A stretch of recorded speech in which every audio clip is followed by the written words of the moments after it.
to us. It means history, passion. Oh my word! South Melbourne, at long last, the good times are back at Lakeside. The Marconi Stallions. Looking for a club with history, legacy, a community feel. Marconi's the club for you.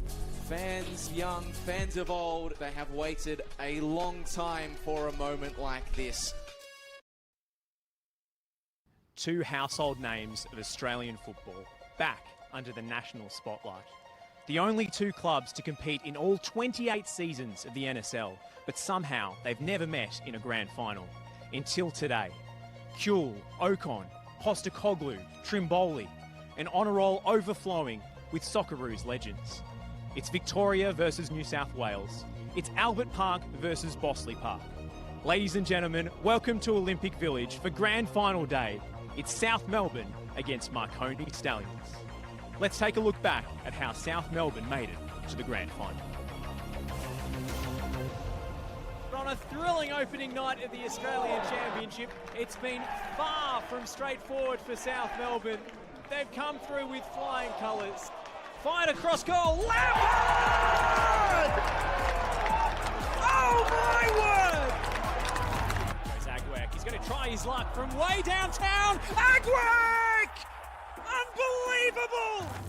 And then here he is, Uchida on the score sheet again for South Melbourne. Just for the taking with 20 to go. Habib could change that, and look what it means. Peter Andrews. Oh, what a goal. Jordan Lampard. Fired switch, it's Charlie Leach. An impact substitute as good as you'll see. Mikola with Nicholas covering. He's turned past him. Max Mikola! Saved! Brilliant stop. Long throw launched. Oh, it's Agwek! Oh, he scored with his first touch! Would you believe it? South Melbourne are into the Australian Championship final at the first time of asking.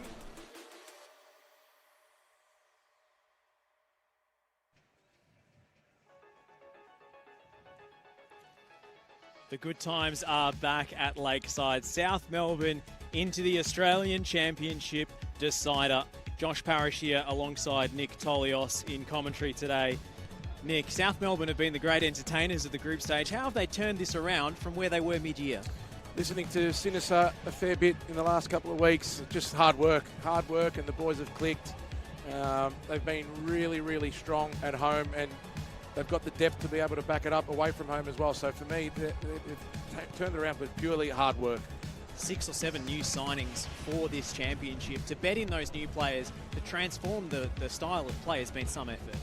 It has. Look, you know, young Tommy Yanakopoulos coming across has been great in midfield, along with the boys from the A-League experience that they've got with Lavelle up top. So for me, it's been really, really good what this has done with Sam Boudakidis trying to get this team up and about and playing the way they are. It's like they've clicked from day dot.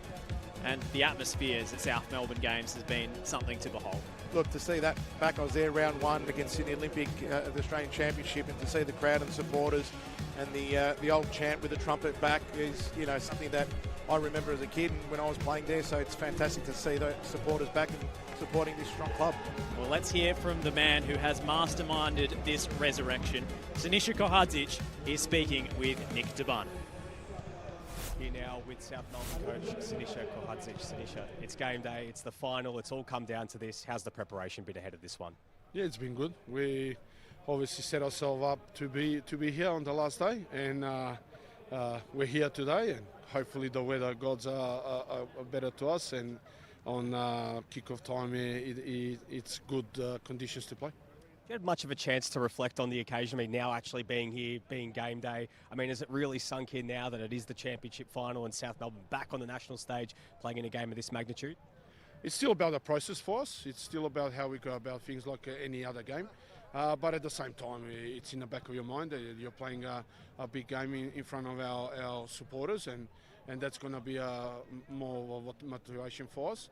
But again, I repeat ourselves, we played so many grand finals up to this point that we're used to playing big games.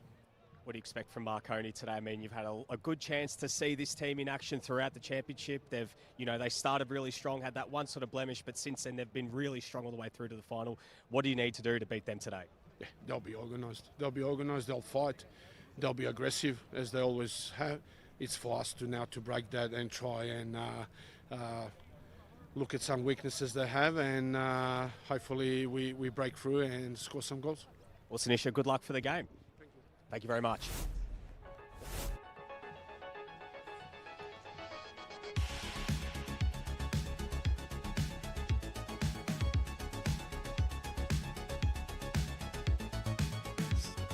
There with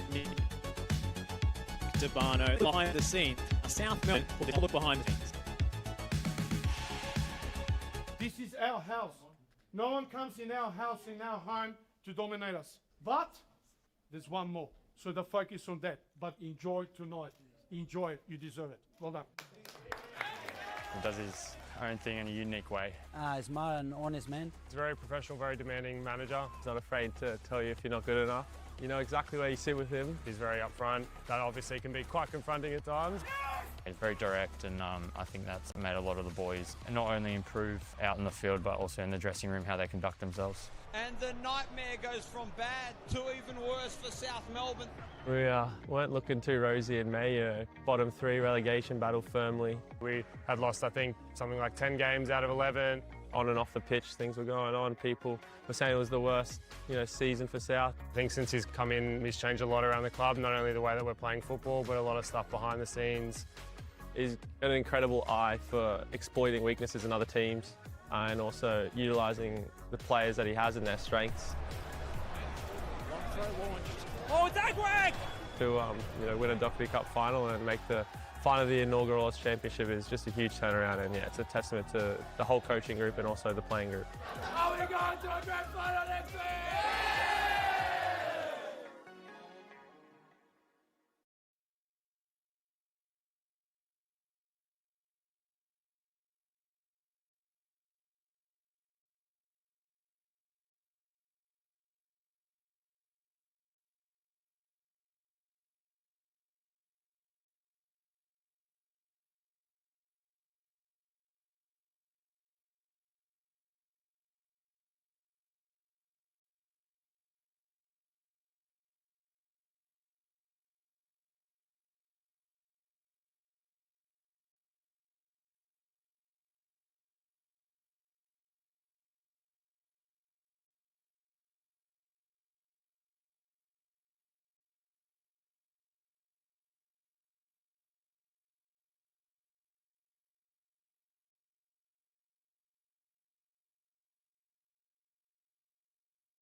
Forward here, the Burgers. Theodoropoulos!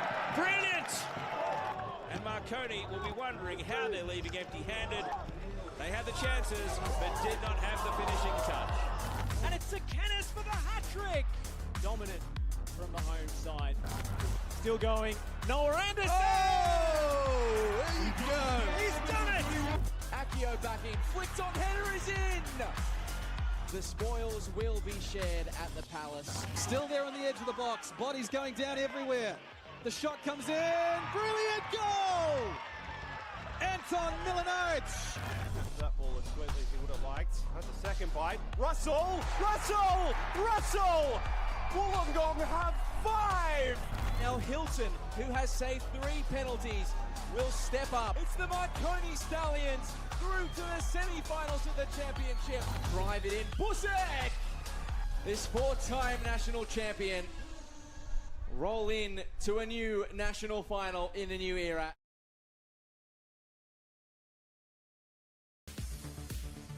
One of the big guns of the NSL era through to the Australian Championship Grand Final.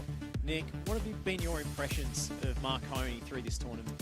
I think they've been very organised, a team that transitioned really, really well. They've got some X factors up top that can really punish teams, but also the experience they have. Experience in each 3 lines they've got. Obviously, their coach gets as well.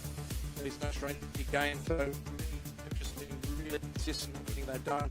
You know, they're no strangers to this. There's no strategy game, so they've just been really consistent with everything they've done.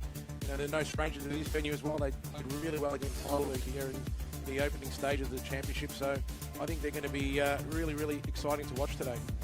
And one aberration, of course, that heavy defeat that nearly saw them eliminated against Wollongong. Can you read anything into that? Not really. I think that was a wake-up call that you probably didn't need as a coach, but I think they've turned around. You know, and you saw the result last week, the togetherness to, you know, to fight right to the penalties. I think they've turned it around, and I think they know that they're in for a big game today, and they've got to be switched on. And if it goes all the way to spot kicks, they've got Mr. James Hilton. Mate, two massive keepers in this competition, you know, with Harvey Lopez and James Hilton. I think they're going to be massive in the outcome of this game, I reckon. Well, let's hear from the head coach of the Marconi Stallions. He loves to play the underdog card, thinks nobody believes in us and we don't care. It's Nick Tabano with Peter Sakanis. Here now with the coach of Marconi Stallions, Peter Sakanis. Peter, it's game day. Has it all sunk in? How's the feeling going into this one? Yeah, it's been a great week for the boys. They've worked really well. They're all excited, but once they got into the change room, they put their game face on and they're ready to go. You've had a big chance to watch South Melbourne throughout this tournament. What do you need to do to be able to break them down today? Look, obviously it's well documented they score off set pieces with that long throw, so but they've got a lot of other strengths, and we have to make sure that we do what we need to do, play to our strengths as well, and play our game as much as we can. Well, Peter, good luck for the game today. Thank you very much. Well, the fans who haven't made the trip down to Melbourne are watching along at the Palace. Let's head along and check in with Sam Yeoman at Marconi Stadium. The atmosphere is definitely building here at Club Marconi. We've got a lot of the youth players here. They're ready to cheer for their team, boys. Can I get some cheers? Let's go! Can I get a few score prediction, boys? What's the score going to be? 3-1 Marconi. 3-1? 2-1 Marconi. Yep. 6-7. 6-7. I'm old, but I'm not that old. So, guys, definitely lots of people coming and more people building here, so you can catch all the action after the break. At training, it's coach. At home, it's dad. I don't try to mix the two at any point. Franco Myers ball in. There's an unmarked man at the back stick, and it's Sakanis for the hat-trick. They'll always have something to question, you know. I can score a hat-trick one week and not score the next week, and they'll have something to say. So that's probably the hardest thing about having my father as a coach. The best thing is letting those people know that, you know, I'll do the business. It doesn't matter if my father's a coach, and keep on working hard for where I'm at. Now, I've got 3 boys, but he in particular walked around with a football and kicked it around. So I knew at a very young age that he'd love the game, and when you love the game, more than likely you'd play the game. And fortunately enough for him, he's in a position where he's playing in the final of the Australian Championship. The period away from football really opened my eyes in a lot of ways. I was a young kid, and to go through something like that was, it was tough. It was very tough. It opened my eyes to the real world. It opened my eyes that, you know, you need to work hard to become where you want to be. And throughout that period, I was always working hard. Didn't matter what I was doing in my life. So to come back and take that on board, I hope that I can hopefully make the old man proud. You know, I'm just proud that he's come back at this level, and he can only improve. And he's, you know, been resilient, been able to get back to this level after so long. That's what I'm extremely proud of him. For us to win this trophy, well, you know, it's not only for myself, it's not only the club that's given me an opportunity after 3 years to come back and represent this club after a long time out of the game, but for my father to give me the opportunity to come back at this highest level. Yeah, it will mean the world, you know, not only to my family, not only to the boys in that change room. As coaches and players, and we talk about it all the time, it's about winning trophies. It's the biggest trophy that's available today, and for us, that's all that matters.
Marconi Fairfield are the champions of the Soccer League.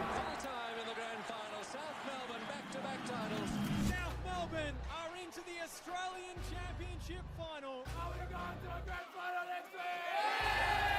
The Marconi Stallions are back in the big time. Number one, baby. Number one. Keep getting us, boys. Keep getting us.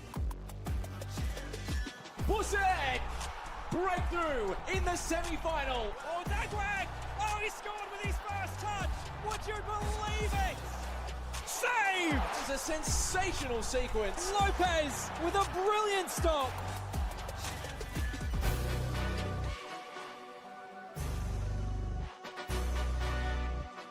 From the doldrums of a relegation battle to grand final day in the Australian Championship, South Melbourne's turnaround under Sinisa Kohadzic has been nothing short of remarkable. But the scars of 3 successive NPL grand final defeats still linger, including 2 at this very venue.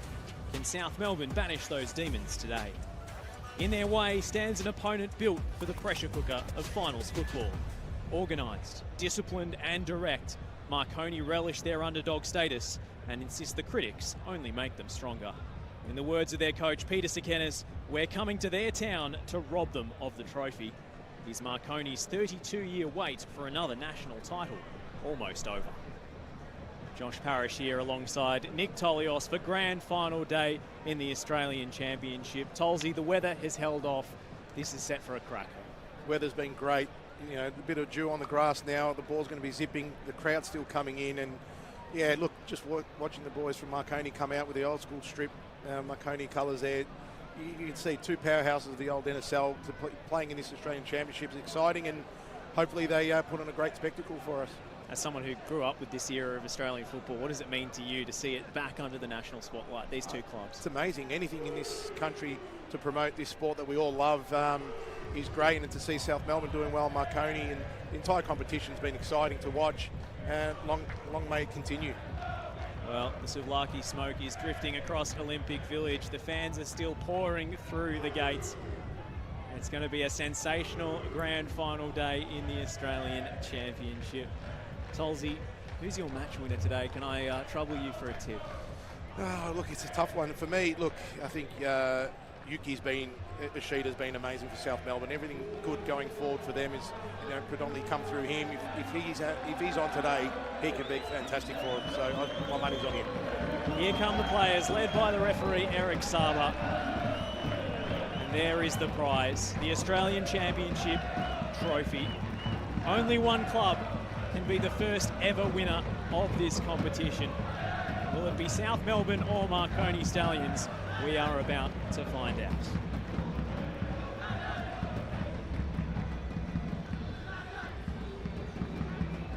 These big occasions, the pressure can get to players. Tolsey, you've coached teams in cup finals and grand finals. What's your words of wisdom when you're trying to perform under the spotlight? Try to enjoy it. They don't come around very often, and the team that settles the most, settles their nerves, I think, are the teams that predominantly go on and win. I think the 2 goalkeepers today are going to be massive for both sides, with Xavi Lopez and James Hilton. They've proven this year to be super powerhouses, both of them. So for me, whoever settles the quickest, I think they're going to be the team that wins. We're going to have a minute's silence today for 1984 South Melbourne Championship winner Chris Kalafatidis, who sadly passed away on the eve of today's grand final. A true great of the club. He represented both South Melbourne and the Socceroos with pride.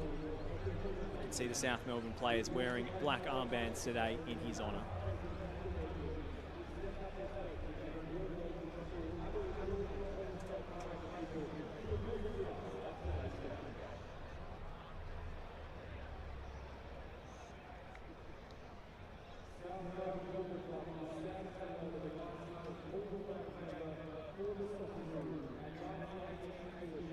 Winner Chris Kalafatidis on the eve of today's grand final.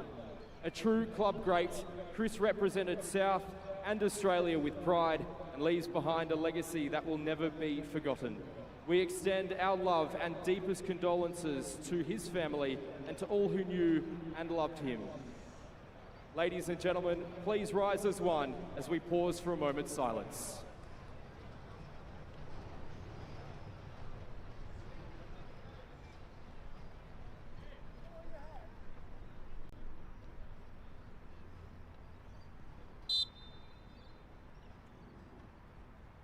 We now ask those that are able to remain upstanding for the Australian National Anthem.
Olympic Village is a sea of blue today as South Melbourne host Marconi Stallions in the inaugural Australian Championship Grand Final. We'll get into the team news, and there is one very notable change for South Melbourne. The match winner off the bench last week with his first touch, Manny Agwek gets the starting spot. Tolsey, a big call by Sinisa Kohadzic. Big call. I think he's just run into some form, and look, Manny's an X-factor. He's got goals in him in big games, and we saw that last week, so I think he's brought him in to be able to really cause some trouble with the back four of Marconi, so it'll be interesting to see how he goes. Elsewhere, Campbell Dovison comes back in from injury, and Coda Cador returns from international duty. Plenty of well, the big call for Peter Sikenis during the week was, do you bring Franco Maya back from suspension or start the man in form, Matai Busek? And it is Franco Maya who gets the nod today, despite Busek scoring 2 goals in successive games. Look, I think Maya's got the pace and to cause South Melbourne trouble. I think that's why Jimmy's done that, to be able to push and get him forward and hurt them in transition, which I think they're going to be trying to do. I think it's the right call for him, and again, a real strong winger. Strong at the back too. Tasmil Dakota's missing out through injury, but Lockie Griffiths a more than capable replacement. There they are at the Palace. The Marconi juniors watching along. There'll be a raucous atmosphere at Club Marconi today if their team gets over the top. Today's referees are Eric Saba, Cameron Wright and Alessandro Lana. 4th official Declan Woods. The 5th official is Luke Genomatis.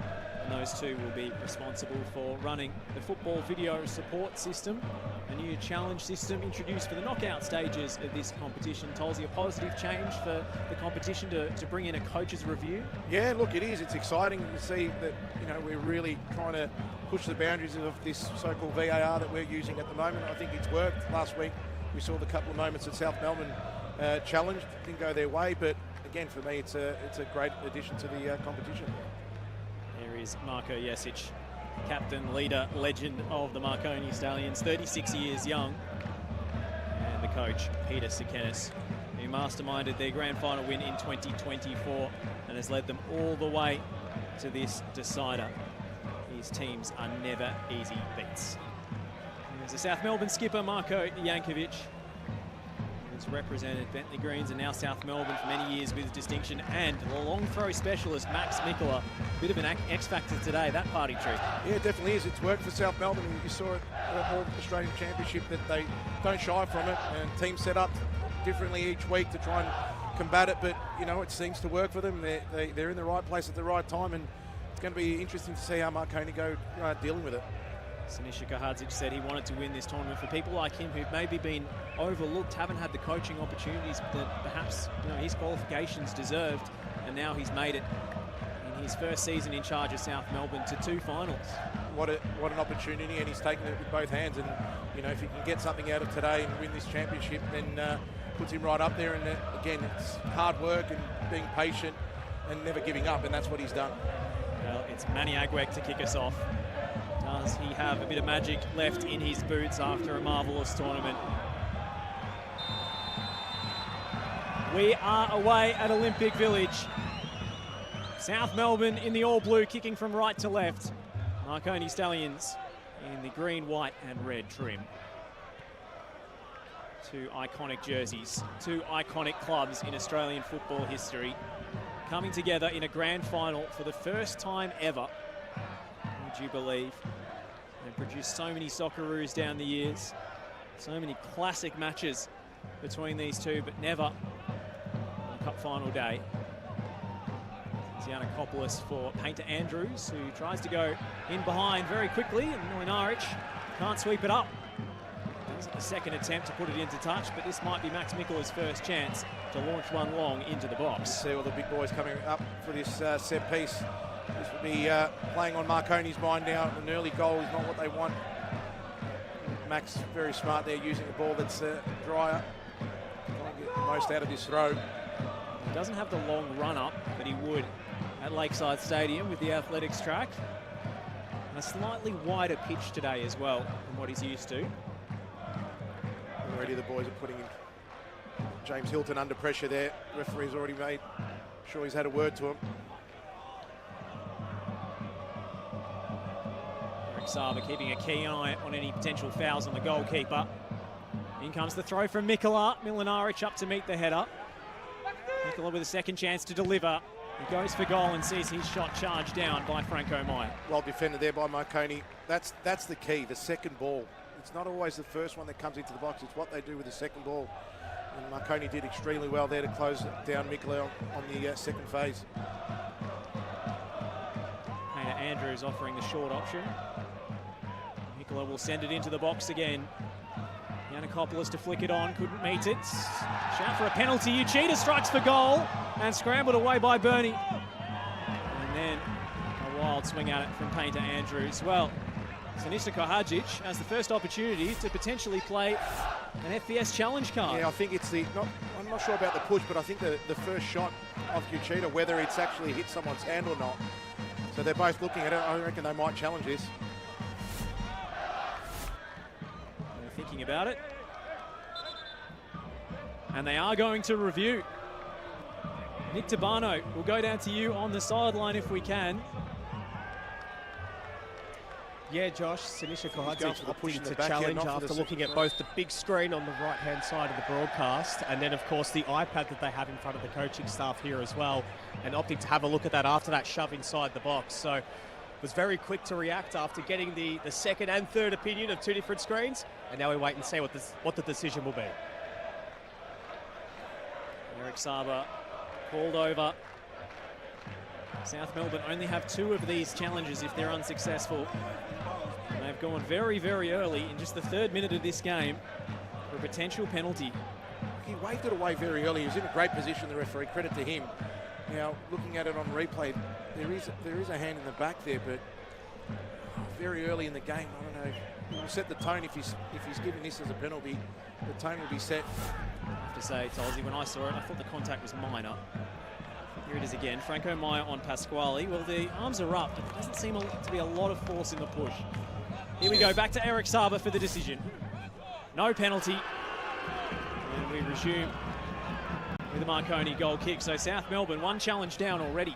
1 challenge down, 3 minutes into the game. Look, I think it's the right decision. Looking at it on replay when we slowed it down, and again, in normal speed, yes, it might look a lot worse, but good call by the referee, nice and early, and like I said, his positioning was perfect.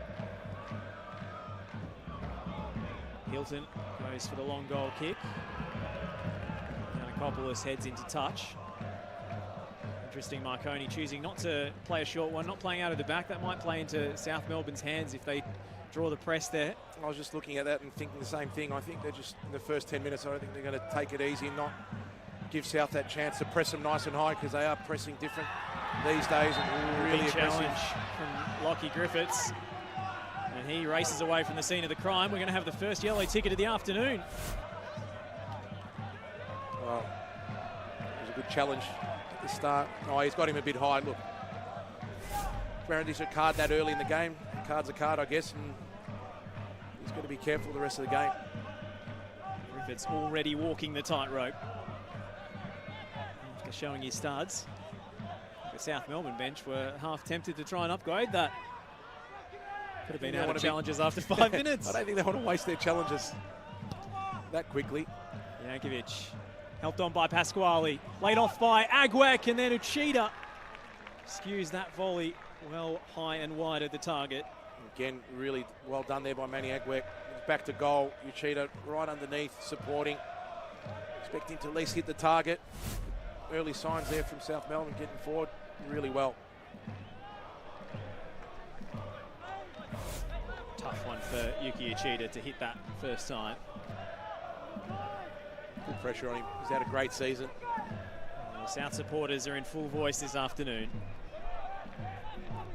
Jesic clattering into Uchida, who came from his blind side. Now Uchida puts it into the channel. It's Milinaric to head away, and then Van der Sar to help it on. Sekenis closing down Marshall, but he's able to clear. Griffiths underneath the high ball. And head tennis back and forth here as Mikola flicks it through towards Bernarda. Tyrone Burney taking no chances. Well, they're defending. Didn't know where Bernarda was. Had to make contact, and he did. Quick throw taken by Lampard. Bernarda looking for Uchida with a little back heel roll. Lampard couldn't keep it, too hot to handle.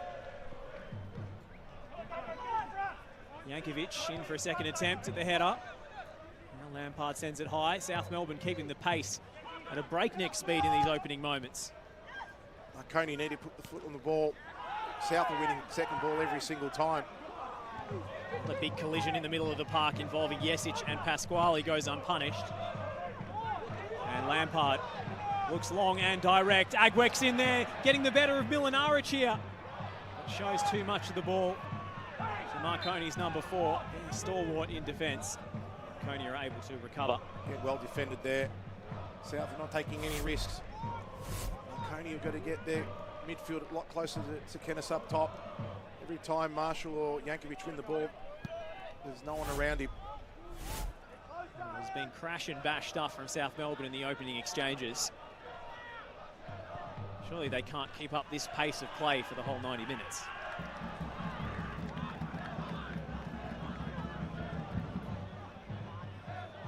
Only got a chance now to settle a little bit.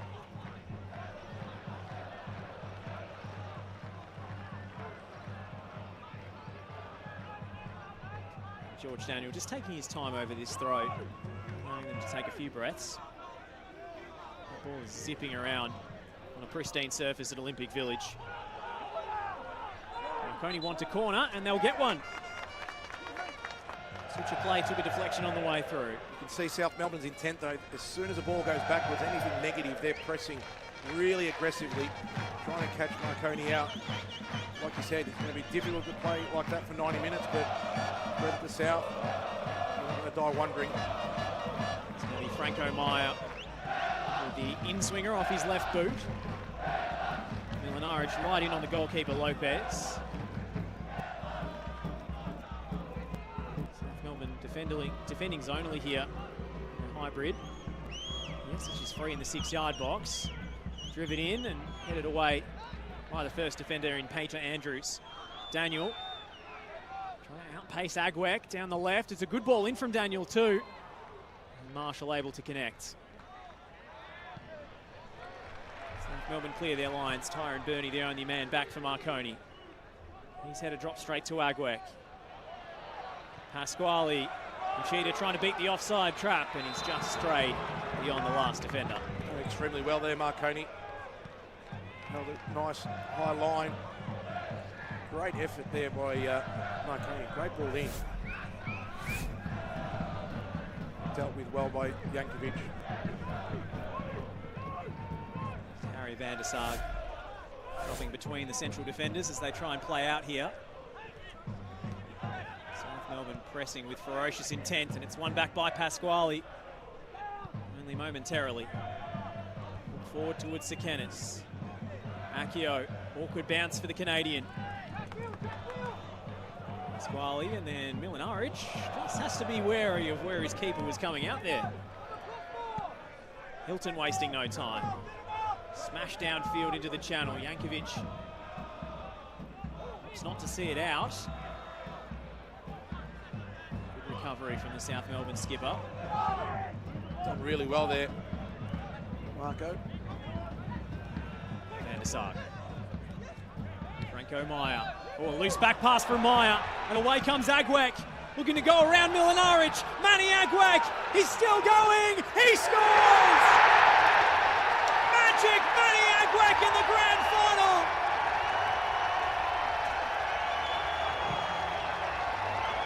All the world's a stage for South Melbourne's number 10. And Olympic Village erupts. Well, Josh, what a great individual run. He knew he had the pace to get around the back two there. Sloppy pass from Marconi to give that opportunity, but again, we said the press of South Melbourne nice and high, and what a great finish by Manny. Fantastic little ball around to get past Milinaric, and what a great finish. What an audacious piece of skill against one of the competition's best defenders. 100%. At one stage there, when the ball broke, I thought he was going to go for that halfway line sort of chip shot that he did early on in the season, but what a great finish. And again, the atmosphere is exactly what we thought it would be at the South Melbourne end as well, where all the supporters are. And credit to Sinisa making the decision to bring him in on a big game, and he's repaid him. South Melbourne get the early breakthrough. What can't Manny Agwek do? Marconi with a mountain to climb. After a costly error from Franco Meyer. And a superb solo run. The player who seems to be the man of destiny in this competition. Scored from halfway against Morton City. He scored with his first touch off the bench in that game as well. Did the same against Heidelberg last week in a semi-final. Comes up big when he needs to. Credit to him, because he had a lot of work to do to be able to score that goal, and he's backed his pace. Great decision to get around him, and the finish again against one of the top goalkeepers in this competition, James Hilton. They're on here again. It's Agwek who's won it back, and Uchida sprays it wide for Bernarda. Noel Bernarda. Low delivery, and the clearance cannons off his own teammate. Van der Sar from Milinaric. That's such a big call from Sinisa Kovacic to start him, especially when you consider what Ollie Laval has given them off the ball. Here it is again. No hesitation about putting his foot through that one. He knew what he wanted to do. One eye for goal.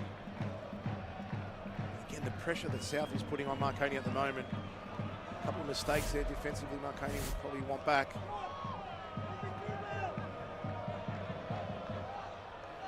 Throw-in comes short this time. It's back to Mikola. Take on Bayliss. And knock behind for a corner. Stuff dreams are made of for South Melbourne to have this early lead against an opponent that, for the most part, has been so defensively resilient. Talked about the team that settles the quickest, and South Melbourne obviously have done that. Marconi a bit nervous, and that misplaced pass gave them that opportunity. This is Seb Pasquale over the corner. Near post delivery, it's still alive for Giannakopoulos, but wouldn't settle for him.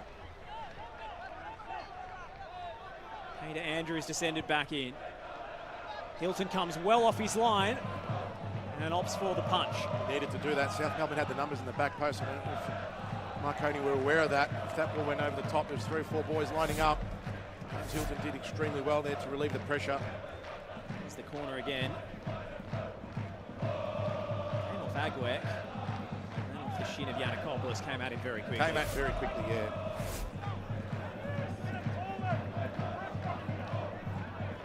Two balls on the pitch at the moment. Agwek and Milinaric exchanging a little shoulder barge. Manny was being a little bit silly there. Didn't need to do that. Kick the ball out. Still, the standoff continues between the pair. The referee's going to have to bring a halt to proceedings.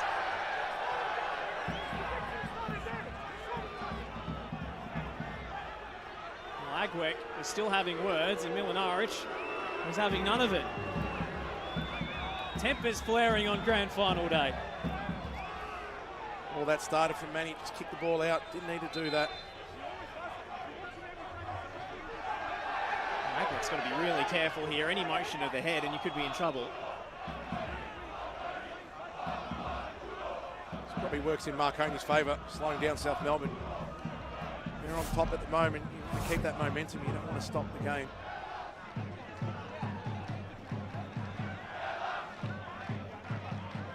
That's where it all kicked off.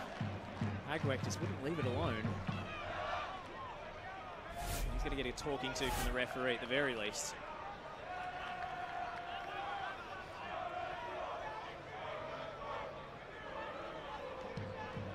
The referee's handled that well. He knew exactly what had happened, and that's why he called the goal kick back. Well done there by the ref. He just scored a marvellous goal. The adrenaline's pumping. And a shake of hands there. Rather curt one.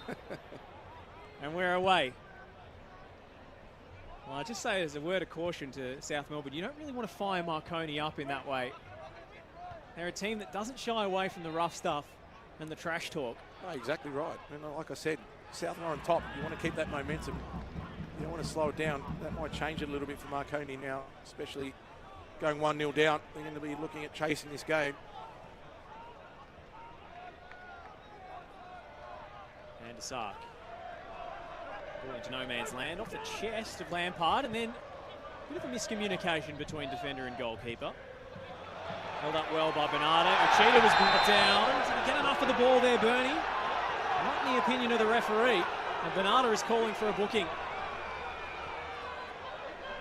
Tell you what, he's lucky to escape a yellow card there in my eyes. They're away there, South.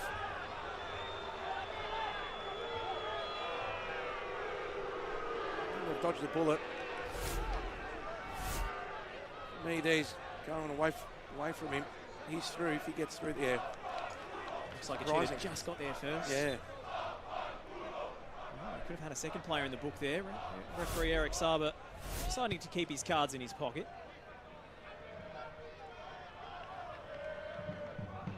Pasquale.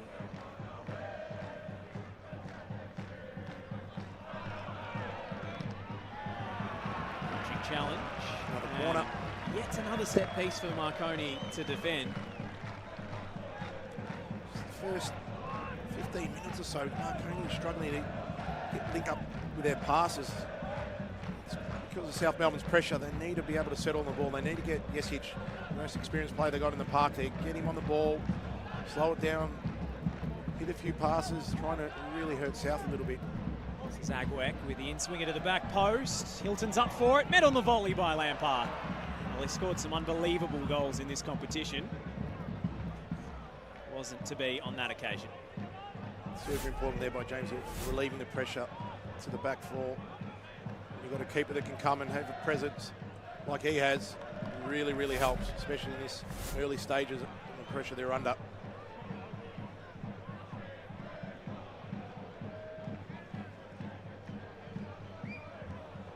To Andrews. Little touch from Uchida. Pasquale, clever pass. And Lampard fancies a shot. It's the rebound spilled to Agwek, but he couldn't meet it. Payne to Andrews. Pasquale. Another corner. Again, way South to be able to break and open the other side of play. Geordie Lampard doing what he has to do, test the keeper. That was rifling in the bottom corner. We had a great view of it. It's a superb save. Really difficult bounce for the goalkeeper. James Hilton has kept Marconi in the contest.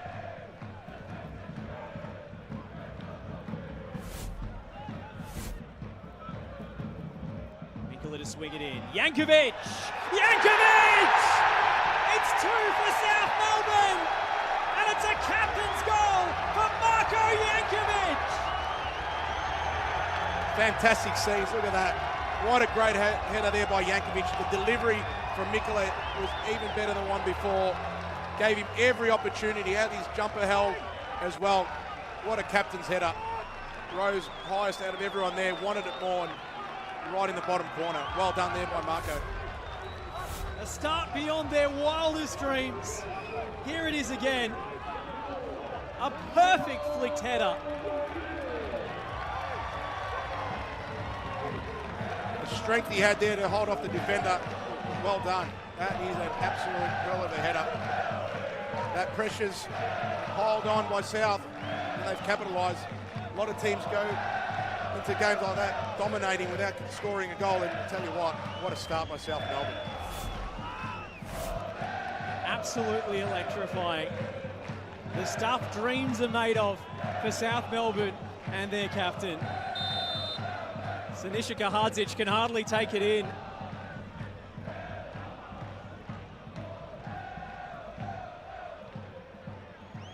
They've come out with such a clear game plan to play at 100 miles an hour from the word go and rattle the visiting team. They have not let Marconi settle. I don't think Marconi's put 2 or 3 passes together. They might do here. Maya for Bernie.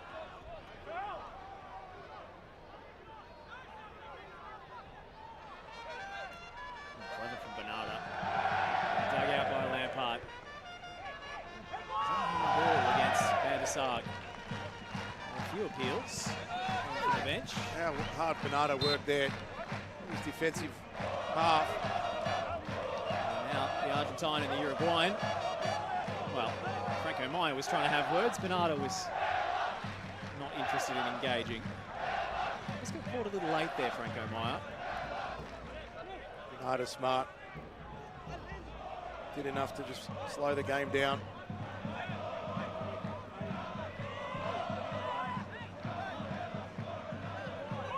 This is where Marconi have got to be careful though. Throwing numbers forward for these set pieces. They have to chase the game just in transition. They need to be very, very disciplined here.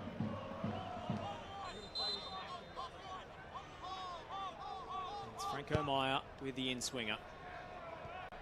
Out of the way by Jankovic. Shakio to chase down the loose ball.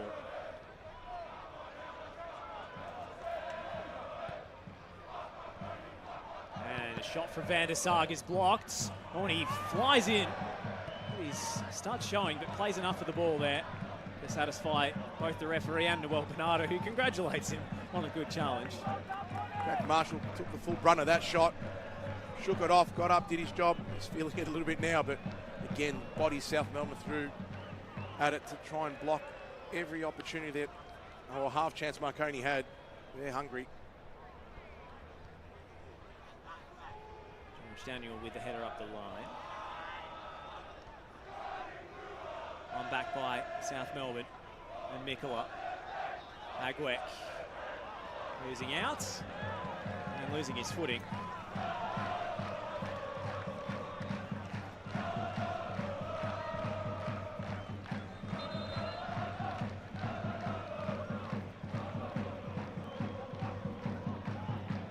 Yanakopoulos. Heavy touch from Mikula and Marconi win it back. That gives us the chance to check in on the sideline. Nick, after that electric start, what's the mood down there between the benches? You can imagine very, very different. On my left here, where the South Melbourne bench at the moment, they were ecstatic, as you can imagine, after both of those goals. But immediately after scoring that second goal, Sinisa Kahadzic really drilling in the message to keep the foot down and keep pushing, keep putting the press on. As you can see right now, the second that any time there's a Marconi defender on the ball, Sinisia's up, he's on the edge of his technical area and telling those South attackers to press. I mean, Tolsy, you mentioned about 2 or 3 passes that Marconi aren't able to put together, and you can see it when you see how Sinisa is riding every bump and really getting in the players' ears. But to my right here in the Marconi bench, it's much more quiet at the moment, quite pensive as they look to try and find a way to get themselves back into this game. Thank you, Nick. Orange with the slide. See there, Marconi did well to play under pressure for the first time, but once they get into that final third, middle half of the ground, their rotations aren't working. There's players that are not showing for each other. Something's got to give. They need someone to really take this game on. just to get him back into the game. Agwek. Loose pass, and Meyer takes over. Sekenis. Haven't said his name too often. Damien Sekenis, that is. Run back well by Jesic, and away comes Damien Sekenis. Chance for a break on for Marconi. They play their cards right. Meyer looks for the back post. It's Marco Jesic, and it's such a difficult one to control. And maybe Franco Meyer chose the wrong option. He did. The first time they really pressed South Melbourne, Giannakopoulos slipped there, lost the ball. Again, Sekenis on his own. He was looking for support. South Melbourne got back nice and quick and forced a sort of tough ball there by Meyer to try and be able to get Jesic on the ball, but a little bit better signs there for Marconi.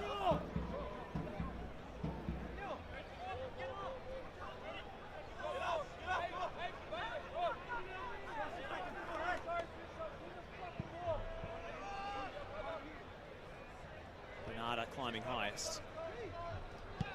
South Melbourne won so many of those aerial balls.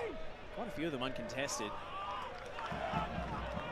Being the one that's going to be annoying is on the bench is the second ball.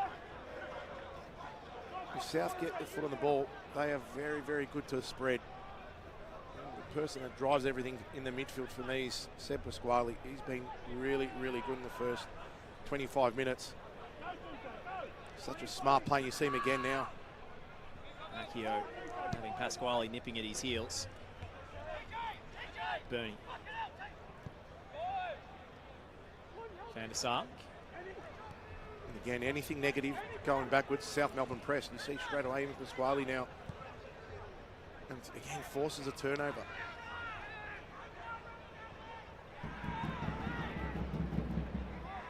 Giannakopoulos turns it over to Daniel. It's George Daniel, fleet of foot. Evading two challenges, keeping the move alive for Marconi. Van der Sark's ball in. Accio didn't know too much about it. South Melbourne defenders are appealing for offside, but it won't matter either way. How much of a factor do you think the travel is in these sorts of games, Stolzy? Because I'll give you a stat. In this competition, when teams have been travelling interstate, the home team has won 23, the away team's 14. It's building here for Bernardo. He's ridden two challenges, cuts it back for the shot for Pasquale. And Daniel is in the way. And in truth, the side-footed effort lacked purchase. Painter Andrews takes one touch into space and then gets the cross all wrong. Just returning to that theme.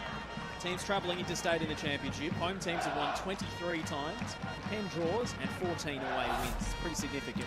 Well, it is, but again, I think Marconi got here yesterday, so they've had an opportunity to train on the field yesterday. You're playing a big grand final. I don't think the travel should play a part, but those stats tell me different. Again, it's something that probably not experienced and haven't done much in their careers, these players in the NPL, but that's what the beauty of this championship brings, is the semi-professionalism. Got to get used to these kind of travel days and preparing away from home and the comfort of your own home. So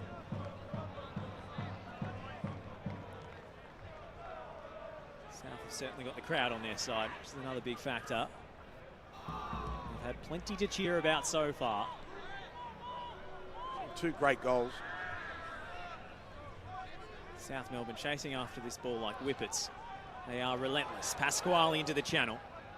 Milinaric didn't know too much about that one. Well, you can't appeal for a back pass there, surely. One or two tried. I don't think Anton Milinaric could pull that off again if he tried. And Javi Lopez just tries the little pitching wedge out to Jankovic. Doesn't come off. But you see now, we're watching Marconi players. They need to get out a lot quicker. They need to be able to squeeze those gaps. It just gives Pasquale, Giannakopoulos, Uchida so much time on the ball to be able to hit their targets. At the moment, they're really, really stretched. And Sekenis is super isolated, so we mentioned it earlier. Jesic's long throw. We can get some good distance on these. Maybe not to the level of Max Mikula. In it comes. Doesn't beat the first man this time. Jesic will get a second go with the cross and earns a corner.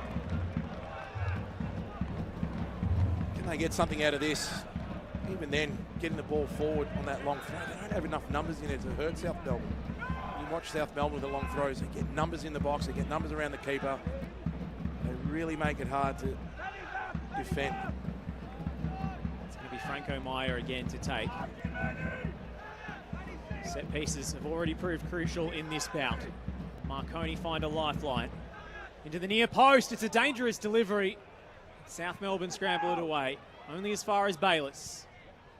Deflection on the cross, Accio rising. In the end, it dropped for Marshall.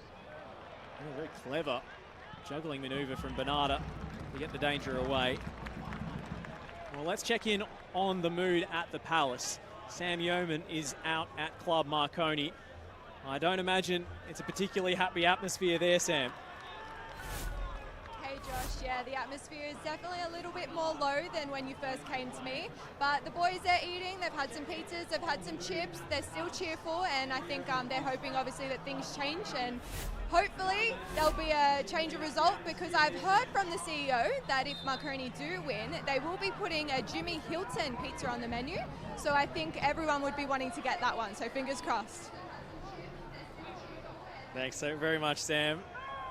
What greater honour than having a pizza named after you at Club Marconi, Tolsy? I would be on it. That's what I'd like to do. Any goalkeeper-themed toppings? I'll have to workshop that one. Surely pineapple. Doesn't belong on pizzas in my eyes.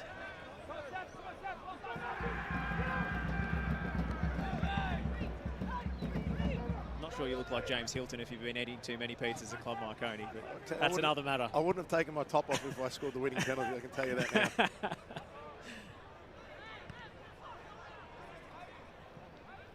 Here's a cheater in the aerial duel.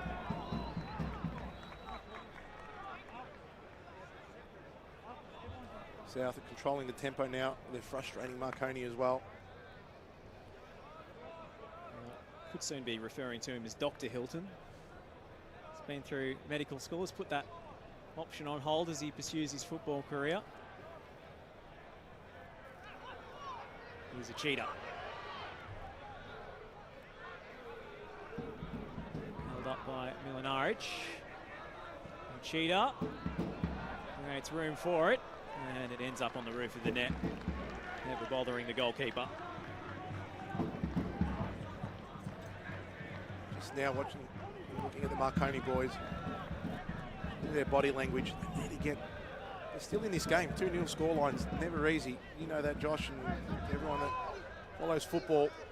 There's still plenty of football left. They need to stay positive and try and get into this game. This is Jake Marshall. Bernarda's header. Griffiths. Long and up the line. Now Pasquale. Flicked header from Mikula, and Agwek will surely be ruled offside.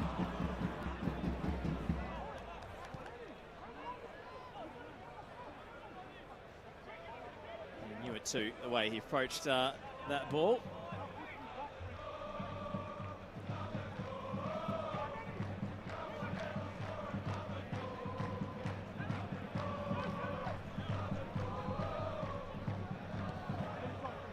South Melbourne fans baying for another goal.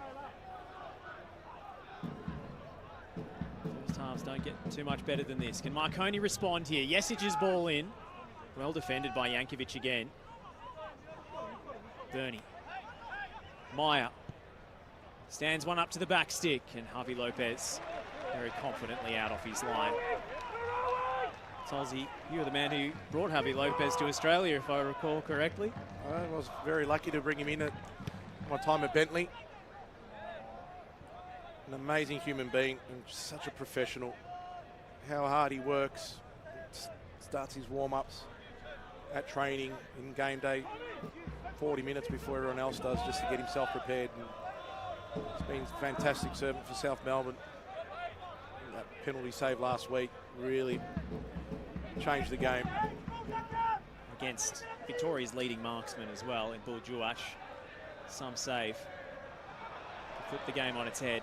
South Melbourne quickly went down the other end and scored, but it's been turned over here by Mikula. And here goes Daniel. Almost in nosebleed territory for a left back, but his progress is halted. Now the field is rather stretched. As Pasquale looks for Yuki Uchida. Nice pass off the outside of the boot, and Bernarda will turn on the Jets and go at Bernie. It's off the right fullback. South Melbourne have the corner. It's just such a battle of concentration when South are raining down these set pieces, Tulsi. It is, and the delivery. You've got to get in the right spot. Both Mikola and Pasquale, the delivery's been spot on. Gives Yankovic, Marshall, Yiannopoulos a chance to run at the ball and attack it. But what people don't see is how much work Bernarda's doing to stop Hilton from coming out. Him and Manny Agwick, you watch the screening they're doing to give those boys an opportunity to run at it. It's Pasquale. Yankovic hit the deck and hit it rather hard.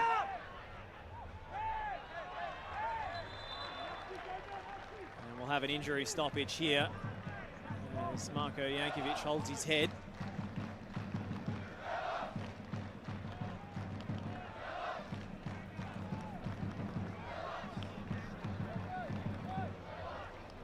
The skipper looks like he's going to be okay to continue without treatment.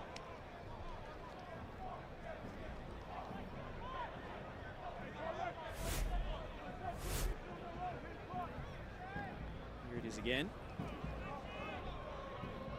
Yankovic just caught a little shove in the back. Didn't look too significant from Jesic. Mikola with the long launch.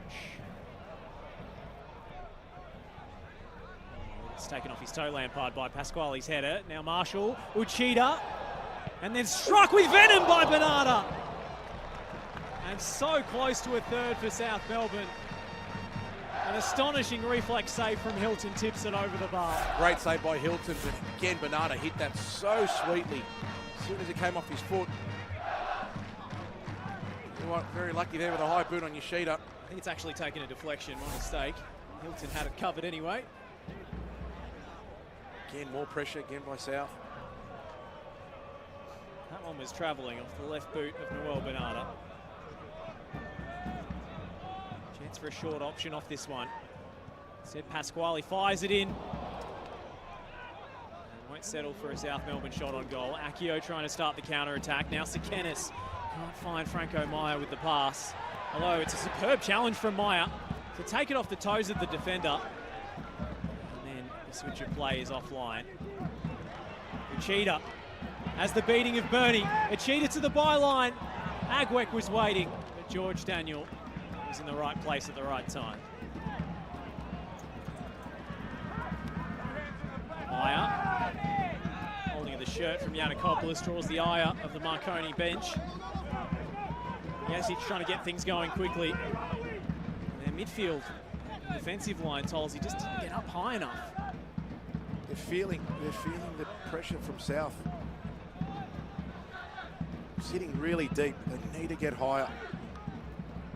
You saw the disappointed body language from Jesic as he saw his team walking upfield instead of racing to start a break. Meanwhile, here's Tyron Bernie. Two South shirts for company. Part only as far as Van der Sarg. Again, it's not tidy at the back from Marconi. It's not clean. It's always either scrappy, a miss-hit. South get a little toe in. This is where they can hurt them. But again, not knowing what his awareness. That'll be a foul against Agwick. Just clip the heels. Bernie there going forward. He had the options and he just waited too long. Need to make a decision. Either move the ball, get a crossing, win something for your team. Great ball if that stays in. Misplaced pass from Franco Maya. He missed last week through suspension after his red card late in the Arpia game, the quarterfinal. Perhaps before long, Marconi will be looking to Mate Busek for some inspiration off the pine. They might have to if they're chasing the game in the second half. Just keeps breaking down for him. Kenneth will be thinking, what do we do to get back into this game?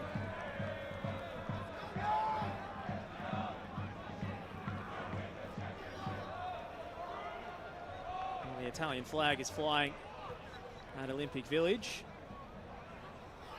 Hasn't gone Marconi's way in the first 45. South Melbourne Again, trying to string something together. Well, won by Meyer. And Yannikopoulos is screening that back four.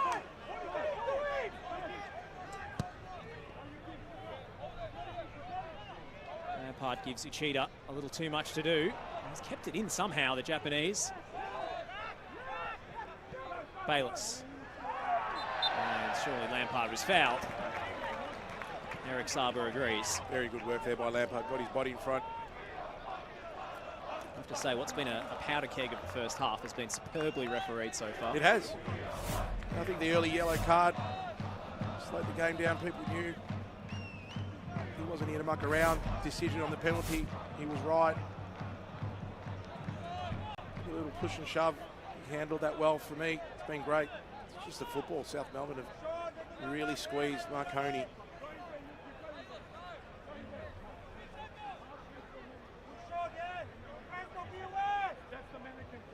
Yet again, Marko Jankovic and Jake Marshall come up from the back. The tall timber of South Melbourne. Yeah, for another aerial assault. It's Pasquale. It's going straight through to Hilton. And perhaps his first poor delivery of the afternoon.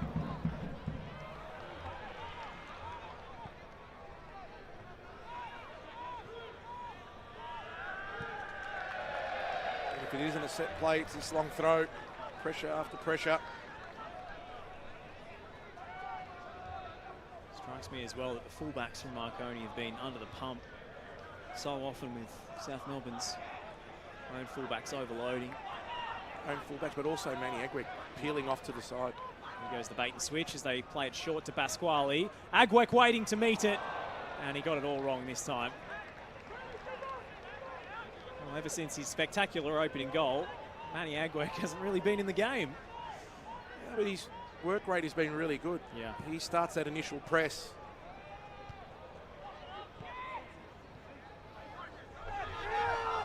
This is where they need numbers in the box. Yes, it's drifting wide as he does so effectively. Van der Sar trailing the break. Van der Sar well off target. Bit of a waste for Marconi. Sekenis asking why he wasn't provided service at the back stick.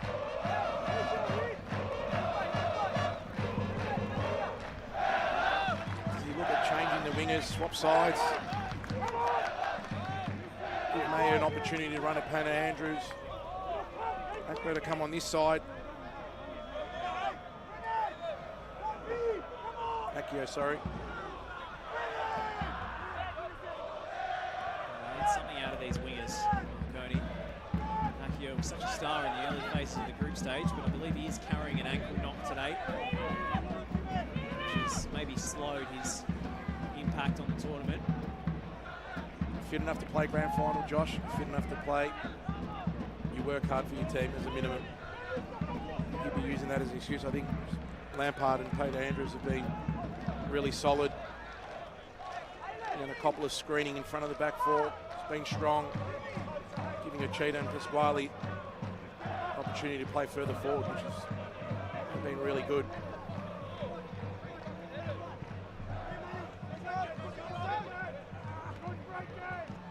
From Meyer. Jankovic. Bernardo helped on. Agwek. Griffiths battling hard for it. This is Van der Sar. Feeds it out wide to Franco Meyer. Lovely footwork to get infield and then possession lost again. Sliding in on Pasquale. And the whistle goes against him.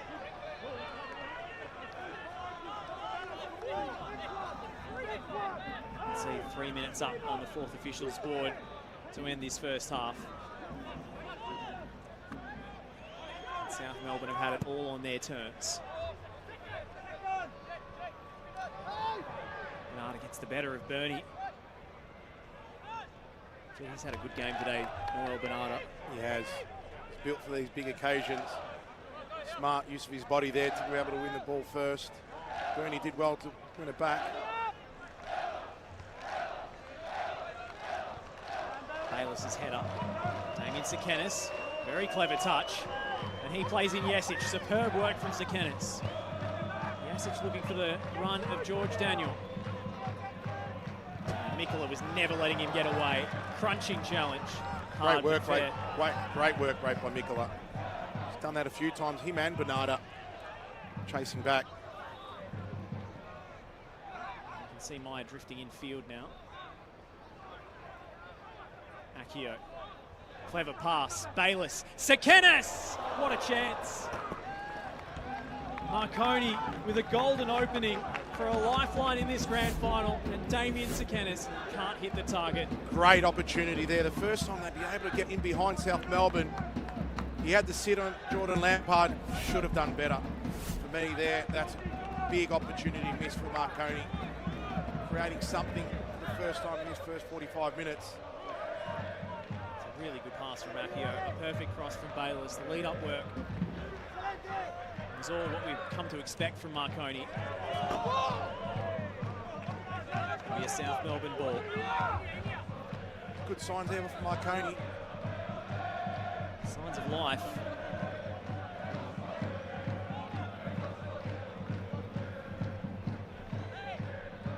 Really would have seen some doubts creeping into the South Melbourne players as they headed into the break. One positive light for Marconi has been George on the other side. He's had a lot of work to do defensively, but going forward, he's probably been really exciting. Foot race here. And Andrews quite quick. Got himself a corner. Marconi got it before half time. A late surge from the visitors. Liam Akio trying to turn up the tempo and wrestle something back. Get something here leading into half time. Game on. Would have heard a pin drop at Olympic Village when Sekenis headed over moments ago. Delivery from Akio is short, but it comes out kindly to Maya. And Lampard charges it down. Still alive, and Lopez always fumbled it. Did that go over the line? Oh, there were appeals from the Marconi players. They want a challenge.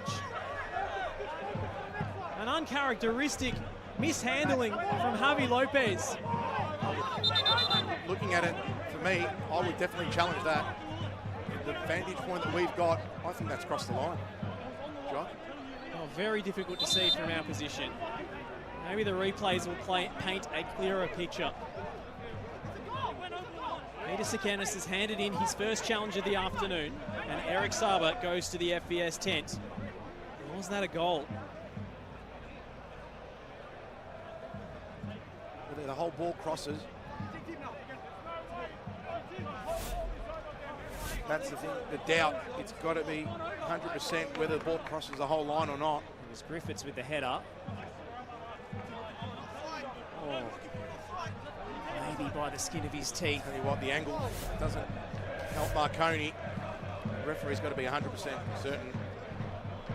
It's got to be clear for him to overturn. In my mind, there's a shred of doubt just based on the camera angle. We can't quite tell. No, unfortunately. It will be hard. Been on the receiving end of one of those last year.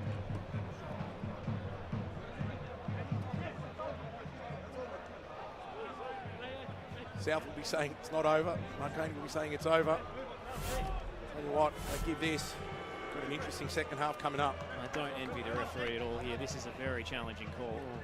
I think the ball might just still be touching the line. It's a hard one. Yeah, this could have been debated for a while.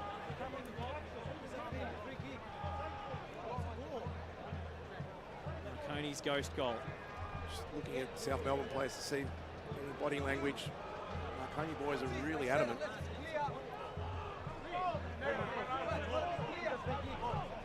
Here comes the decision from Eric Saba. And it looks like, from the reactions of the Marconi players, it's no goal. Big call from the referee. Marconi fuming in stoppage time.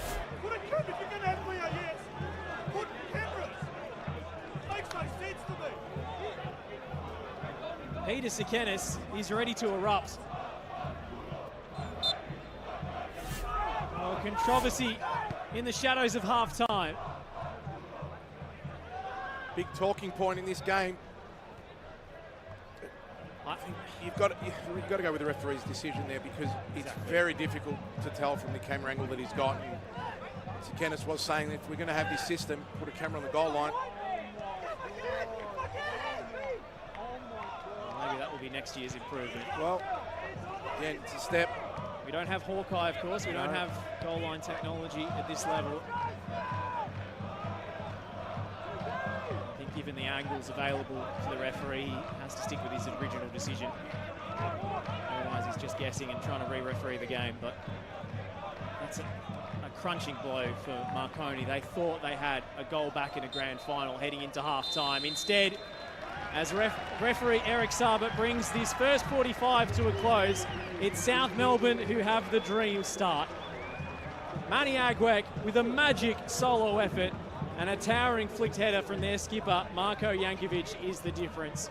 They've played at a breakneck pace and overwhelmed the visiting New South Welshmen. At half-time at Olympic Village, the score is South Melbourne 2, Marconi Stallions 0.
half-time at Olympic Village, and South Melbourne lead by 2-0.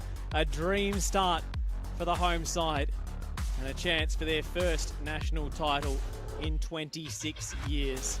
They are on the verge, but Marconi with a late rally in stoppage time, going close through Damien Sekenis, and then some real goal line controversy. Josh Parrish here with Nick Tolios. Tolsey, what an opening goal for Manny Agwek. Fantastic opening goal for a grand final. Manny Agwek had a lot to do as soon as he got the ball. Had eyes for goal. Still had some work to get past Milinaric and then locked the ball around him, and then the finish. He just put his foot through it, hit the target. That's the main thing, you know, as a striker. You've got to try and at least hit the target, and what a great finish. And yeah, just celebrating in front of the South Melbourne supporters. What a great feeling for him. Well, doing it against one of the best defenders at NPL level in the country, Anton Milinaric as well. And then a superb corner delivered by Max Mikola, and Marko Jankovic couldn't have met that. Well, sweeter is perhaps the wrong word, but it was just perfectly placed into the side netting. Perfectly placed, and the strength he shows to be able to get up. He had his jumper pulled back as well, and for me, the celebration, how amazing was that?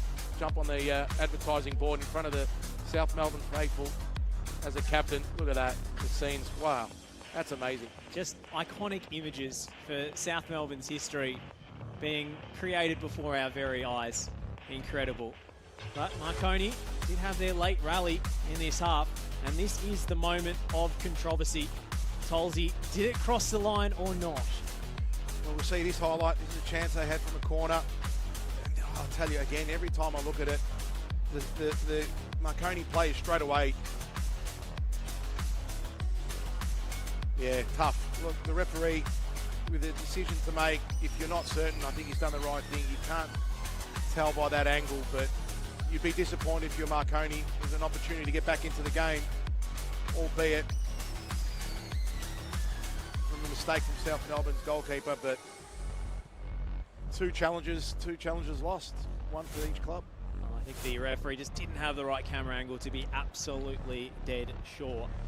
And so he had to stick with his original decision. There's the first half stats, and it's dominant for South Melbourne. 14 shots to 5, 6 shots on target to 1.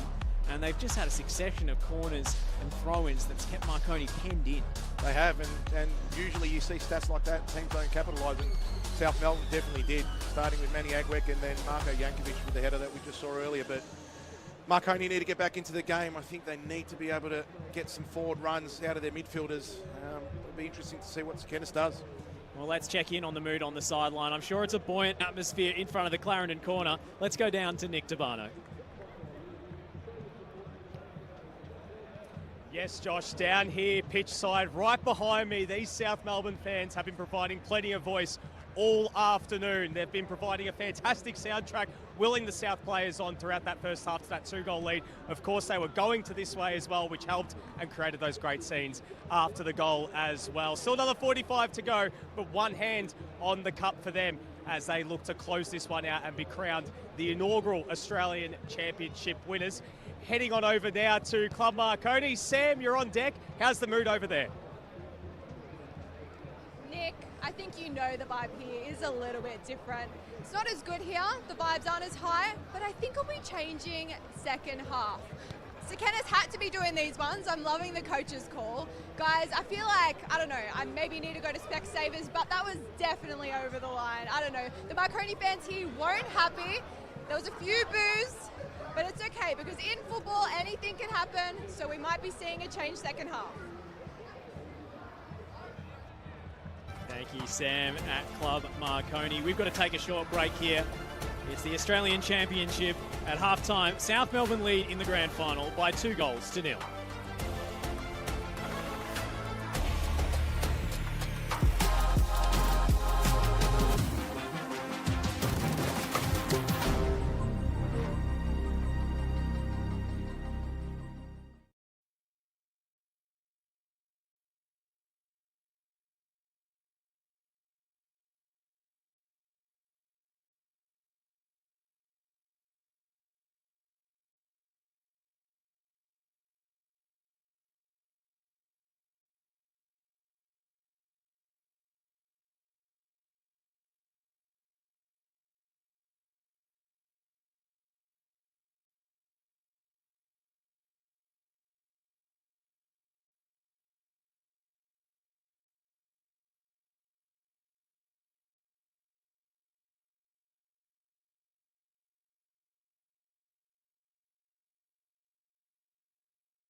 South Melbourne in dreamland after the first 45 at Olympic Village.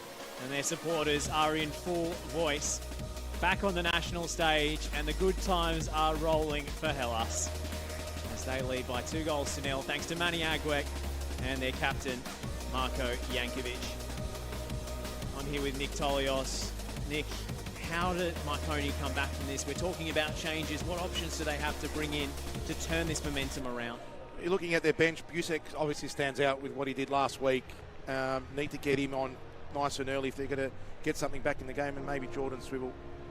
They need to change something through their final third to get some support for Zakenis, but they might have to take away one of their midfielders to be able to get someone further forward. Yes, he hasn't been in the game as much as he would like. So for me, defensively, stay the way they are, but they need to take some risks. Well, we've got the So for me, defensively, stay the way they are, but they need to take some risks. Well, we've got the Matildas coach in the house, Joe Montemuro, enjoying the action. And nice to see him showing his support for this competition.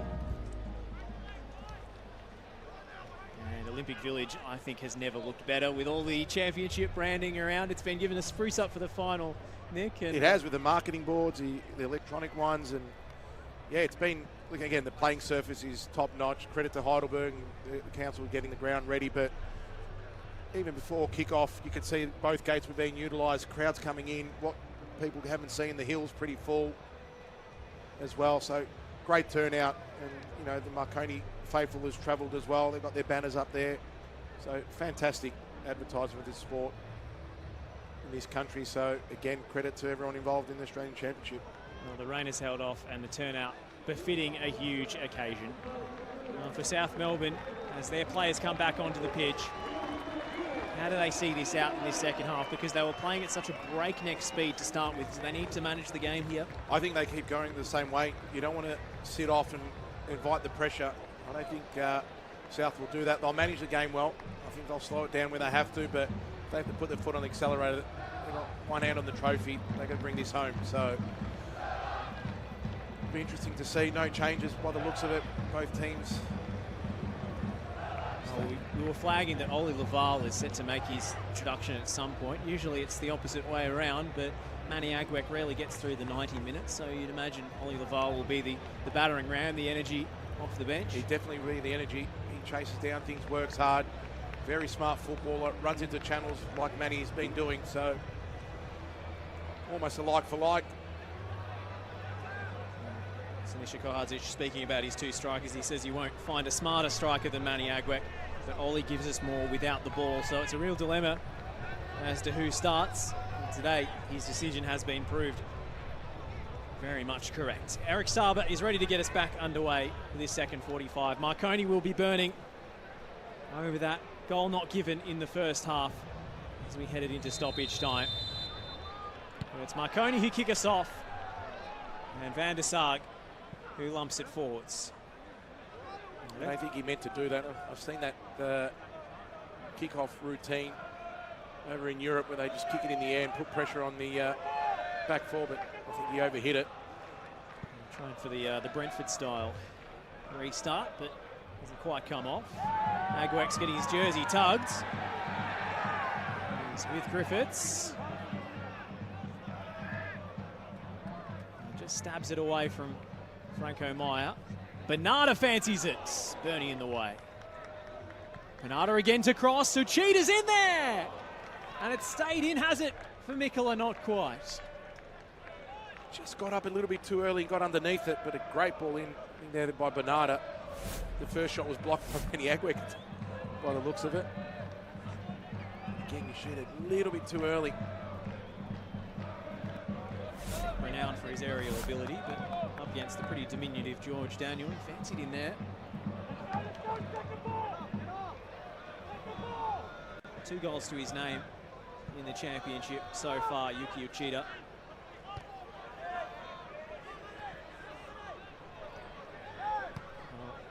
Manny Agwek needs a hat-trick today to overtake Ali Ogler as the competition's top scorer. Not out of the realm of possibility. No, not for Manny. He may only have 20 or 30 minutes left on the pitch until Laval he's introduced. Rather impressed with Manny, his hold-up play as well. Getting in front of his defender, making it really hard for him. Keogh couldn't keep it. Peter Andrews.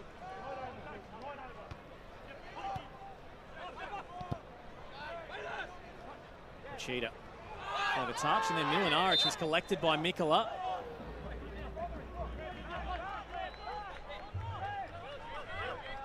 Taken quickly by Bayliss. Marconi just trying to get some momentum going, some passing combinations. Ball zipping around, making South Melbourne do the hard work. It's when they get to this point here, where's their next link-up play going forward? That's where they've got to get the likes of Yesic. Anything long like that, South will just eat that up all day. Especially Marshall and Yankovic. Sekenis has had a hard time battling those two. It's going to be a Marconi ball, much to the disgust of Sinisha Kajic. And there is Mate Busek with the substitutes vest on. He seems to be getting moving and getting ready.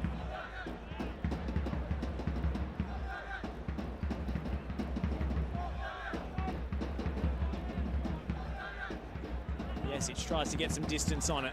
Not a convincing header from Painter Andrews. Bernie bowled over by Yankovic. Referee sees nothing wrong with it, and look at the numbers they've got here. Only Milinaric back for Marconi. It's Yuki Uchida racing away. Still Uchida who'll go for goal, and palmed away by Hilton.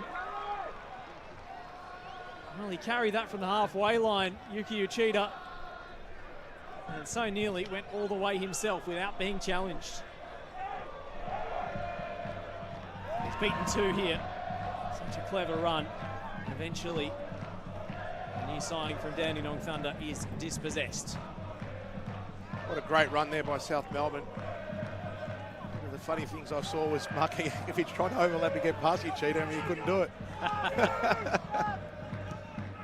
Uchida faster with the ball than With Yankovic the ball. was without it. You didn't give it up though, Marco.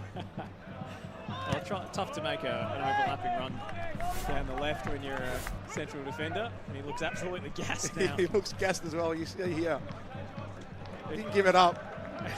Right at the end there, he thought, okay, I'm probably not going to get this. Pasquale for Aguirre. And then Pasquale was a little too forceful. Again, smart free kick, just slows the game down.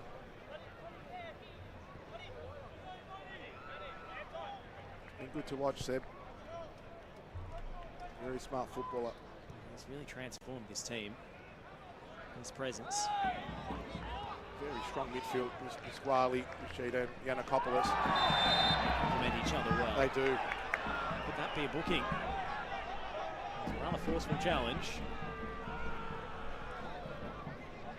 Three teams it unnecessary. Nicola offering defeat. Takes a heavy touch infield. Sekenis away. And now Daniel venturing forward. He's been very eager to get high up the left flank, George Daniel, trying to make something happen.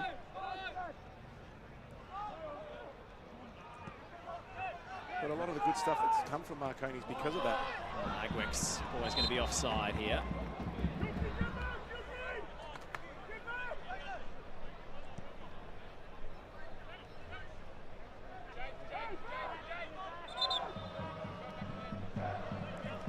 Just making sure the free kick was taken from the correct position.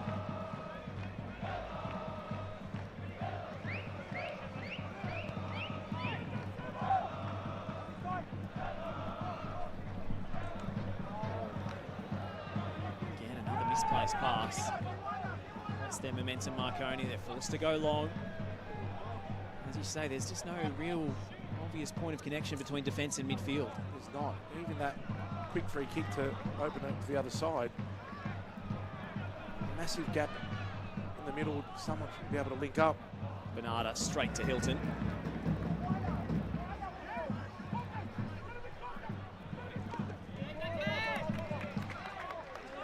And then Jake Marshall not happy with Sekenis for a moment there.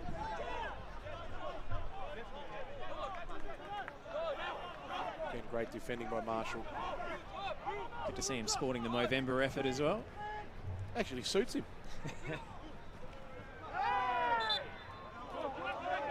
Let's check in on the sideline with Nick Tabano. How's the mood down there?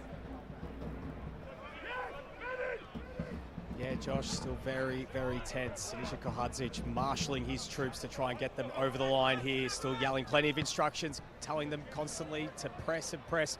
And even some of those plays there, like we saw before with Marshall and Sekenis, the call was for contact, just to get something on the ball.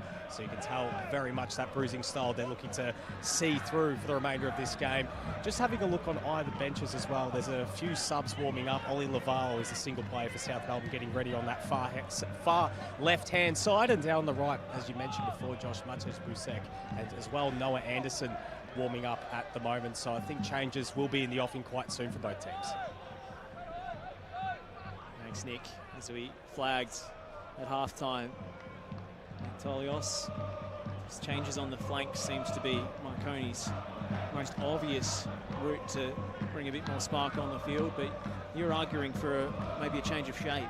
Change of shape potentially. Put Marko Jankovic and Jake Marshall under pressure. Get someone up there with Sekenis to help him. If they're going to go a bit more direct, which they are, it just gives them a better chance to put them under pressure and win that second ball higher up the pitch where they haven't had a chance to do it. Lose a midfielder potentially. But you see, look at the numbers South Melbourne swarm around the ball. It's a ferocious challenge from Machida. They hunt in packs, South Melbourne. They play with such purpose.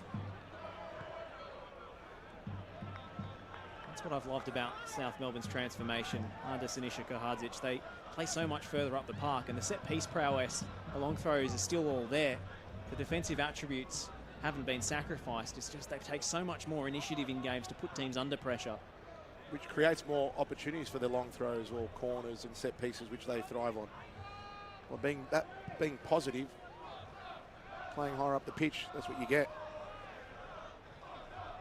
Like now, this is where they can't find. They're always negative and always going backwards.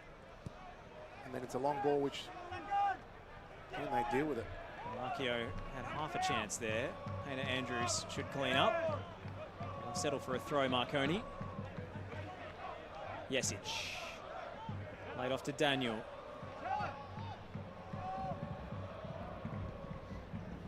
Marshall clips it forwards. Taken out of the air by Griffiths. Great first touch from him. Bayliss. This is where they can hurt them now. Good boy, great run. Puts his head down, and Bayliss crosses to the back stick, and Jankovic had to be aware of where his goal was. A lot better, driving into space, not forcing a pass. Well, it's the same run from Bayliss that creates the chance for Sekenis in the back end of the first half. That run beyond his position, down that left-hand channel. You also had their back four nice and high, so they can afford to do that. He had the support. A lot better there by Marconi. Gives him another chance here. It's the left-footed Uruguayan to swing this one in. Franco Meyer straight onto the keeper, and Lopez was under all sorts. Manages to punch clear. As Meyer aims for the near post this time. Was Agwek shoved off it? The referee says yes. Smart by Manny, got his body in front. Lopez did extremely well there under pressure. Get a fist to the ball. Just smart. Agwek knows the contact's coming. Yep.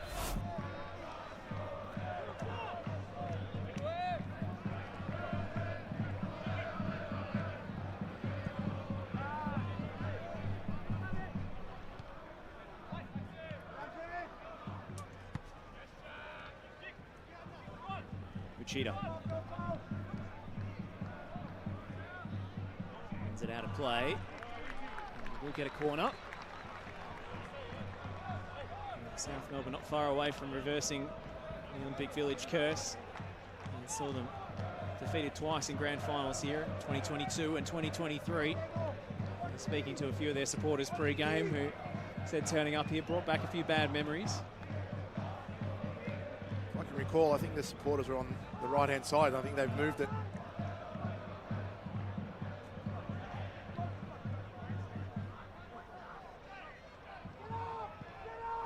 Bernie.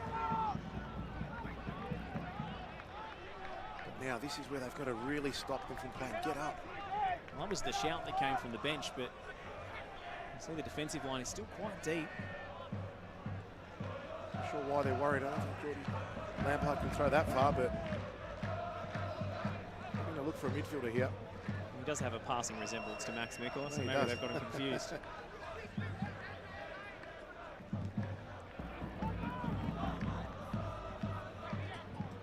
Sekenis.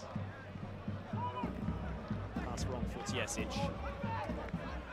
Oh, It's given away by Van der Sarg.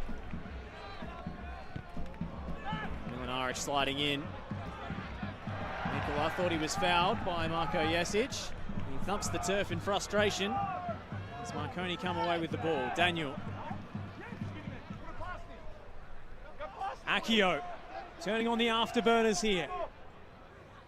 Painter Andrews staying with him all the way. It's going to be a goal kick. South Melbourne preparing a double change.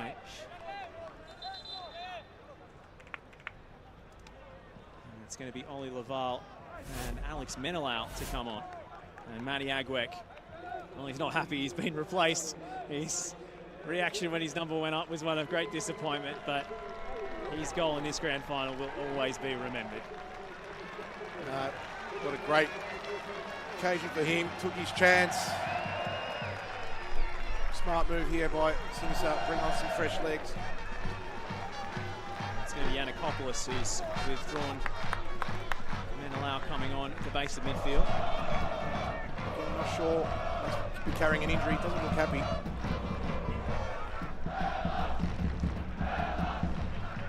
Agwek lapping up the applause of the South Melbourne faithful on the far side. But we knew that change was coming at some point. We did, and again, it's going to just add more pressure onto Marconi. Fresh set of legs, and Ollie Laval's work rate. Very, very good up top.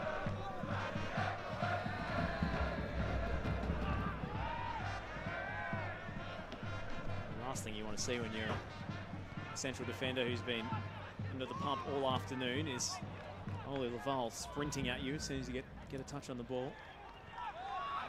And across from Western United after they went into A-League hibernation, and South Melbourne have made the most of having a few players with fresh legs who were just in A-League pre-season and Cherry right ready to go. Menelau with his first contribution to put it into touch. Again, it's a little bit better there by Marconi. A bit more positive.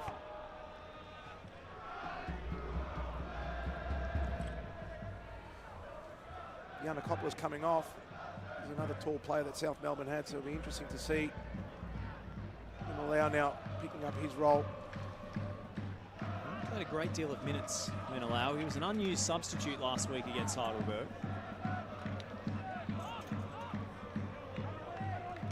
He has the quality. Laval's done brilliantly, and Uchida slides it through for him. And Milinaric is racing back to defend as Uchida gets the return pass from Laval. Both players lost the ball in flight. Griffiths with an acrobatic clearance. Well defended there by Griffiths. Not easy to go up against Laval and Yoshida. And you're on the card as well, so he did well to get the block in and then the clearance. Great scenes behind the goals now towards South Melbourne's end. Marconi are readying a change of their own. As we flagged, it will be Mate Busek to come on and make an impact, as he has done so often for the Stallions. Franco Meyer replaced.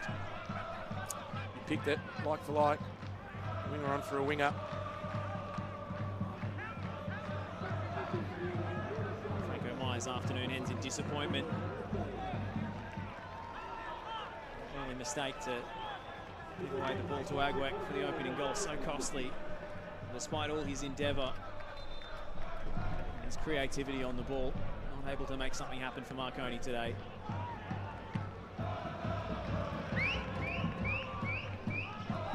Busek, a different style of winger, much more direct, loves to get in behind, loves to shoot from range. Head knock here. Sekenis, yeah. It was for Damien Sekenis to be seen to. The referee wants an HIA.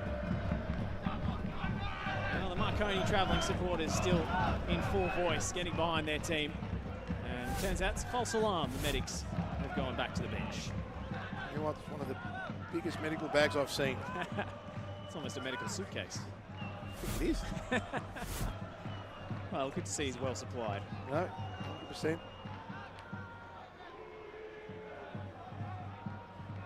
Better than a few state league games I've called when the medic runs on with a bottle of water. You know what, Josh? It still works. Magic spray, bottle of water.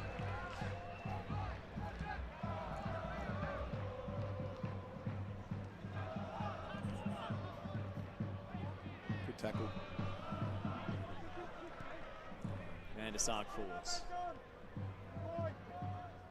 Marshall into touch. Yankovic goes down straight in front of the South Melbourne supporters. And he will get the whistle. I think that was a bit of a carryover about a minute earlier. A bit of a push and shove. So Kenneth wasn't happy, so. Reckless free kick. Don't need it. The ball needs to be in play for Marconi. They need to get back into this game. This stop-start will play in South Melbourne's hand.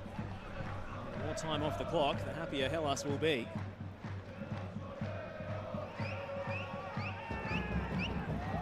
Bernardo with the spin.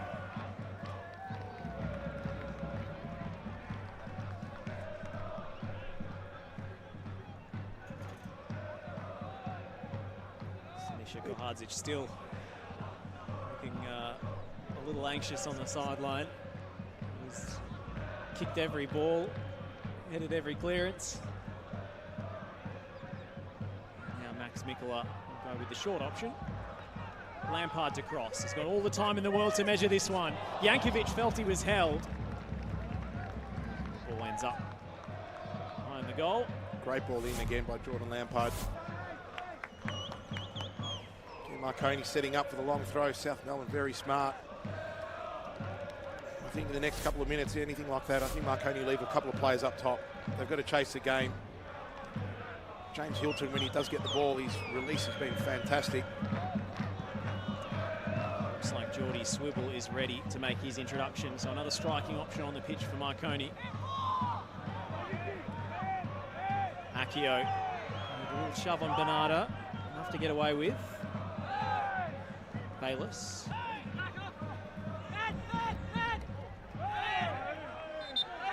It's a foul against Sikenis. Much to his disappointment. Interesting to see who Marconi take off. Do they take off a midfielder, put an extra body up next to Sikenis, or do we see Jesic potentially come off? Well, they're going with two subs. Anderson as well. They only made one sub last week in the semi-final. That was Noah Anderson, who came on with 10 to play. Going to make their second and third here at the next stoppage.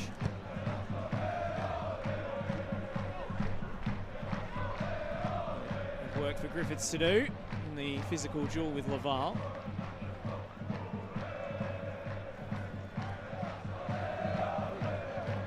Corner. It's right on the line, that one. No, long throw again. In fact, it is a long wind-up for Max Mikkola, a former fast bowler in his youth.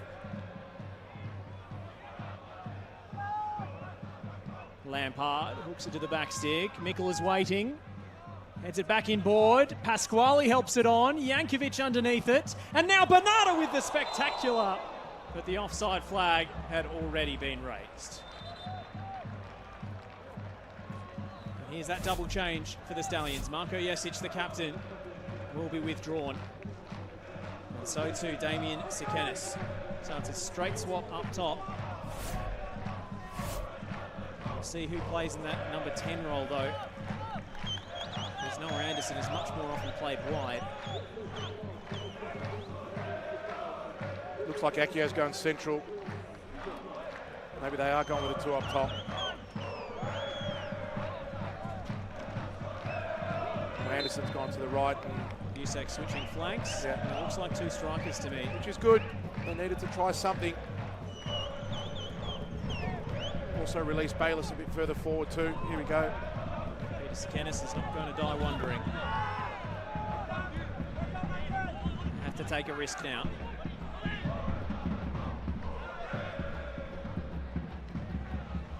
The only thing with that is they've lost their long throw opportunities. This is where they've got to be better. Quick ball movement. Try to stretch. Little flick from Anderson doesn't connect. Menelau sweeps up for South. And Assar was too quick for Nicola. This is where they're going to get the urgency. Get the ball back. Keep it going. Keep moving. South Melbourne have just held them at arm's length in this second half. Marconi have rarely had a clear chance. Defended extremely well as a unit. Still pressing very aggressively as well. So we said that in half time. I don't think they'll stop. Swivel. And Daniel was clipped. Marco Jesic didn't look best pleased when he was replaced, and tensions flying high. He's in here if he really wanted to. Not sure if these long balls are working or these crosses into box. Marshall and Yankovic are eating them up.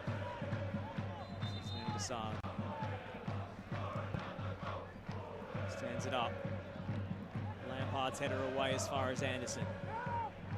The 17-year-old with the jinking feet. Great space for the cross, and then he got up high, didn't he, Geordie Swivel? And he's collected Uchida in the process. A spectacular overhead kick effort. Now, South Melbourne's Japanese playmaker has come off worse for wear. Really had eyes for the ball. I don't think there was any malice in that. He's done well to get the ball on target, though. It's a painful one for Yuki Uchida. South Melbourne's most important players.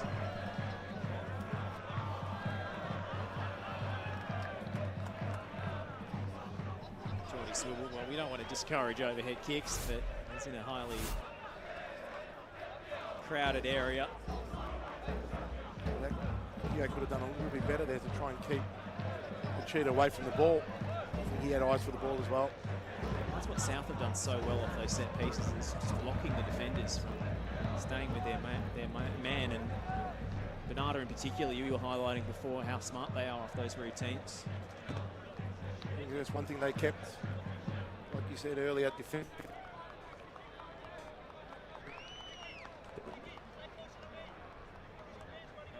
Shaking it off.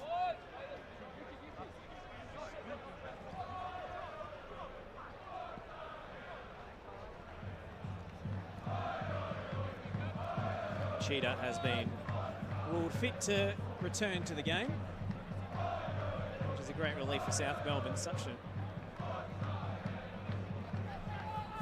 important player for them. Here's Marco Jesic's reaction as he was substituted.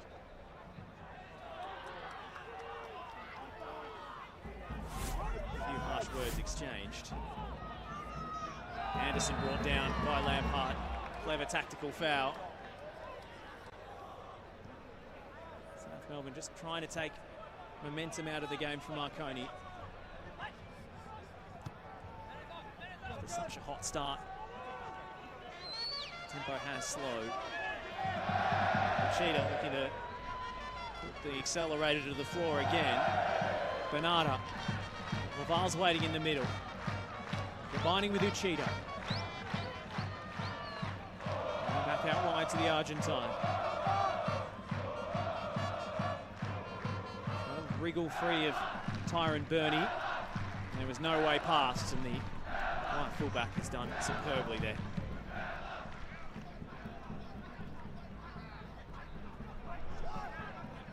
Usek couldn't find an angle. Laval. Griffith sliding into clear. Will be yet another long wind-up from Mikola, who, as I was saying before, he's background lends itself to his long throws. And there's the attendance figure for today. 4,667 in the house at Olympic Village. And in truth, it's felt like more. Definitely has felt like more. Just looking at all the people on the hill behind the goal. Fantastic atmosphere on grand final day. Nikola's launch in. Uchida is in there. Hit Marshall when he was prone on the deck. And then Menelau. An aggressive slide, and Lampard couldn't get there. Tell you what, the desperation there by the South Melbourne players. 3 massive tackles to try and slow that transition moment. Well done to South. It's just a ferocious response when they lose possession. That's what you want to see as a coach. Anderson going to make something happen. His touch was too heavy. He has offered a bit of something different, Noah Anderson. He has. He's direct. He's taking the game to him. Playing with no fear, which is what you'd get from a 17-year-old.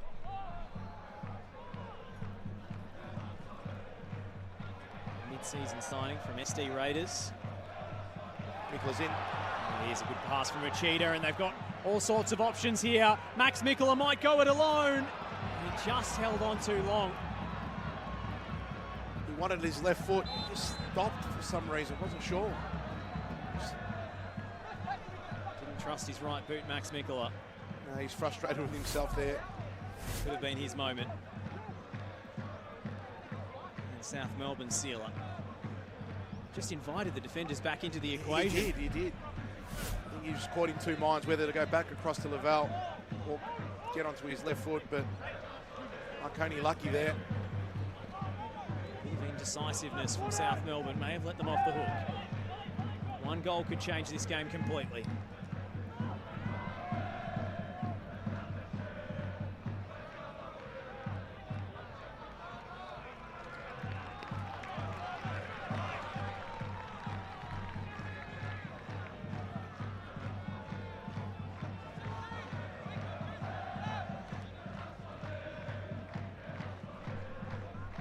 Assessing his options. To Bernardo.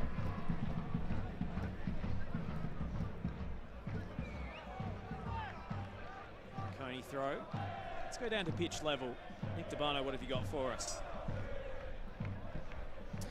Yeah, Josh, we're only moments remaining, or just over 15 minutes remaining in this game plus stoppage time, but they're expecting a couple of changes soon for South Melbourne. Bit of word around Yuki Achida having a chat with Seb Pasquale, and Seb just telling him need to come back a little bit. Perhaps a sign of some labouring legs. They've got Campbell Dovison over on that far side with Coda Cador warming up, so perhaps another attacker and another defender just to shore things up. Meanwhile, the Marconi bench is completely cleared out. As you can expect, they'll probably throw the kitchen sink at this one in the last 15 minutes or so. Thanks, Nick. Minkiewicz's long diagonal. Busek. Daniel. Shirt tug from Mikkola. And that's got to be a booking. Eric Saba was in no doubt. He picks up a few bookings, doesn't he, Max Mikkola? He hit double digits one year in NPL Victoria. Not scared to frustrate the opposition, that's for sure. It's his 4th yellow card of the tournament. Doesn't mind getting in the heads of the opposition. No, he doesn't. And again, that's a smart foul. They're winning the game 2-0. Frustrates the opposition. Mikkola felt he was shoved. Referee not interested. Cheetah stabs it wide. Mikkola will have to go with his right foot this time. It was always a challenging pass. Daniel looking for Akio. Bayless onto the second ball. Again, this long ball's not working for him. Need to keep it on the deck. That's one way you stretch South.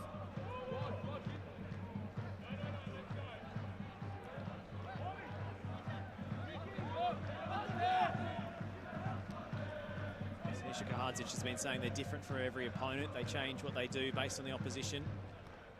Looks like they've prepared well for this one. Game plan has come off to perfection so far.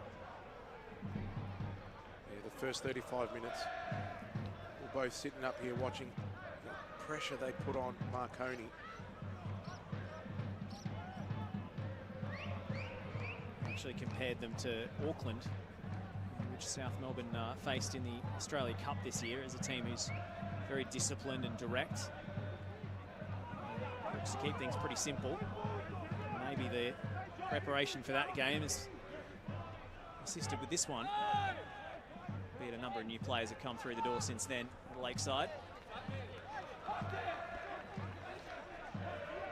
You see there, Payne Andrews, 2v1.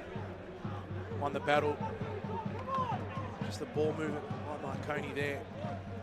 One pass too many in the back for me. Could have moved that ball further forward into Daniels earlier. Gave South an opportunity to get their men across.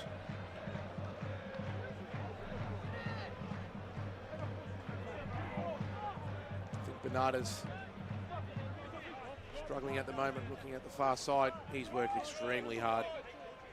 So the work he did defensively in the first half.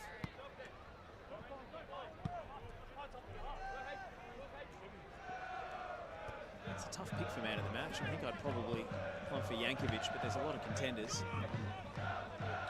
Yankovic has been great.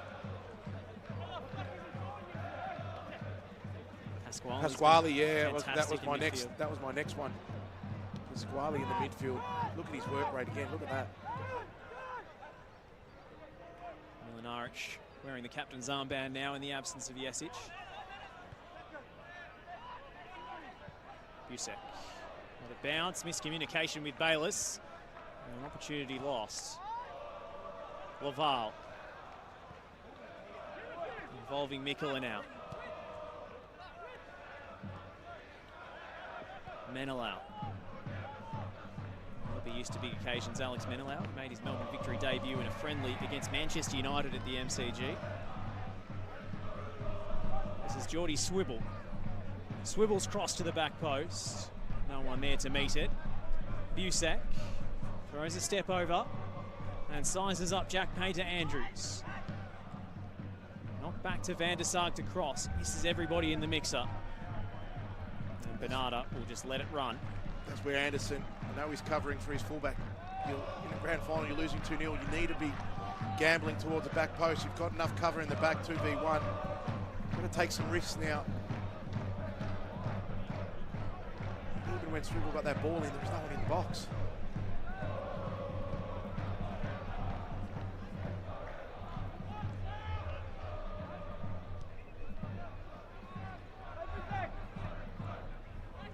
Marconi go down today. It'll only be the second time this season they've lost a game with Anton Milinaric in the team. Wow. He missed a huge chunk of the early part of the season. The record with him, 13 wins, 4 draws, 1 defeat, 72% win rate. Without him, 15 wins, 2 draws, 9 losses. Wow. And it would be 10 today. In fact, it would be 2 today with him in the side, but such an important player for them at the back, and some of the defensive shakiness we saw from him in the first half is so uncharacteristic of Marconi. That's why they'll be so disappointed, because they haven't lived up to their own values as a team. I think that's where South really got in their head. Really put that much pressure, consistent pressure, on that back four, where the back four didn't have a chance to settle, didn't have a chance to get in the game. They just forced them deeper and deeper. And that much pressure, especially with the support they've got behind them as well, made it really hard for Marconi. Andrew Mezzaruni is ready to come on, as is Kota Kador. He's played a precious little part in this championship campaign, given his international obligations with Lebanon. It's a good layoff from Laval, and Uchida looking to beat Milinaric for pace, and Griffiths. A superb piece of defending to deny Ollie Laval a tap-in and a third. Great defending from Griffiths. He's been super for them. That early yellow card hasn't stopped him from doing his job. Worked extremely hard there. Uchida again, linking up with Laval brilliantly. That's the difference. How close their midfielders are from South Melbourne to their striker, to be able to get that link up has been a really big key for them going forward.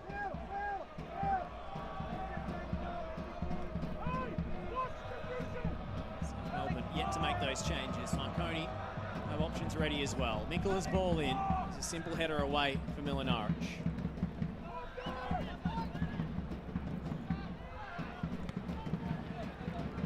It's away by Painter-Andrews. Uchida.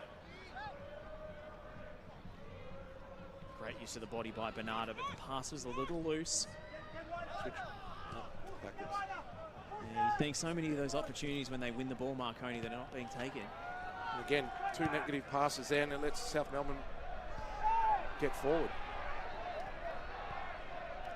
Again, another negative pass there from Van der Sar, and momentum is lost. Time ticking away for the Stallions.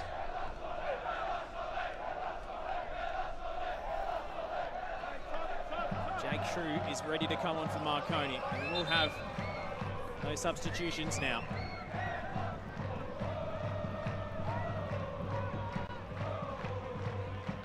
So Max Mikula, after that yellow card, is withdrawn, and Noel Bernarda on the opposite flank as he flagged. He's put his body through so much this season with the injuries that he's battled back from. He's such a physical player. Smart by Bernarda. He knew he was getting subbed off. Him and Lavelle swap sides so he doesn't walk off on the far side. Real street smarts there by Bernarda. And a disappointing afternoon for William Accio, who's lit up this tournament, but not this afternoon. Just hasn't been his... He's had precious few opportunities to run with the ball, really. Correct. Payne Andrews has kept him really quiet. Looks like South potentially gone to a back five. Yeah, definitely a change of shape. Payne Andrews moving into that back three with Kador playing as a wing back. Just shoring things up as they try and see this out. Daniel. Payne Andrews under the pump from substitute True. Mezzaruni's first touch lets him down. Van der Sar drives it across field. It's picked off by Uchida. Uchida threads it through. And no way past Milinaric and Griffiths. Pasquale looks a little less aware there. Move the ball quickly here. Busek gets a lucky break and then accelerates past, and the ball spills for True, and True lost his footing. And half a shout for a penalty. I don't think even the players were particularly convinced. Yeah, with a change in shape, there's going to be an extra player in the midfield for Marconi to be able to link up. This is where they can afford to get one of their fullbacks further forward. Really try and stretch South a bit more and be positive.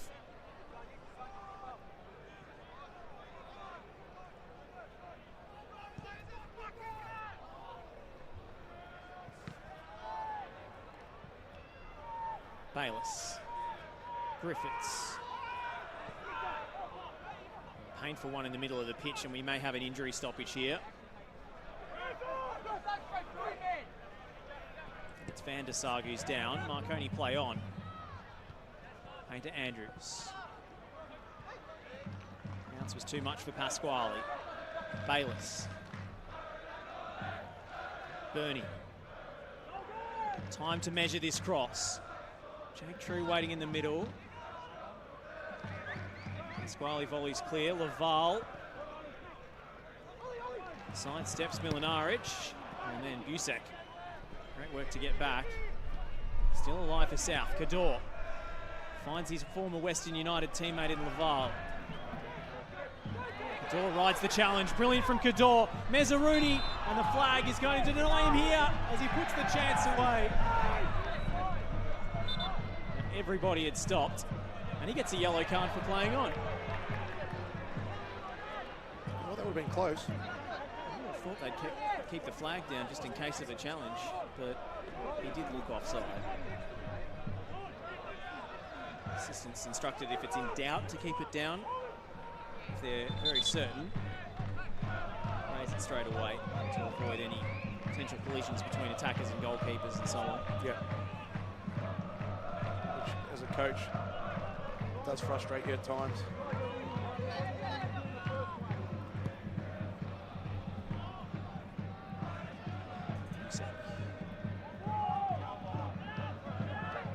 Ben Andrews, superb defensively today.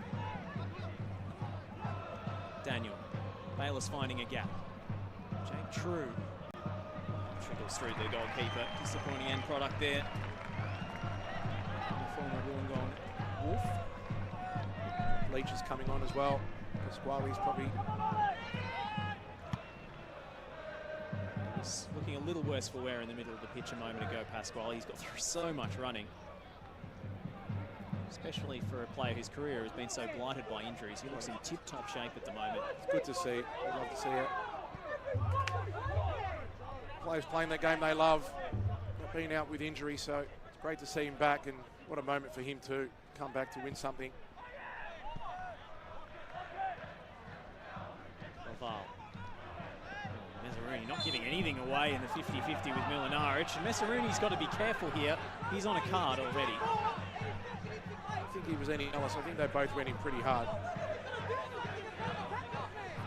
Well, you can't challenge for a second yellow by the FBS system, so there will be no challenge. Unless they think it's a straight red card, which I doubt. Here comes the replay. I think they both went for the ball. It's a foul, nothing more than that. I think Eric Saber is going to deal out some punishment to one of the Marconi assistants.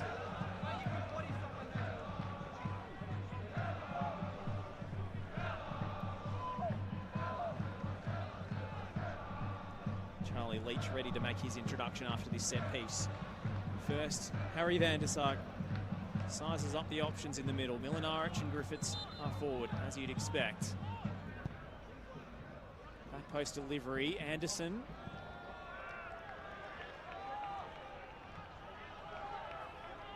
Just a Marconi throw. South got a lot of numbers around the ball now. They are reverting to type, perhaps, and defending their penalty area like they've done so well for so many years in NPL Victoria.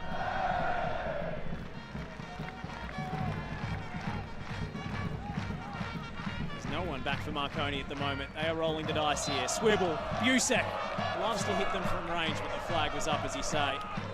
And here comes the change for South. Cheetah. They did have that head knock earlier in the half. And perhaps his race has run. So Pasquale will see out the 90 on the looks of things.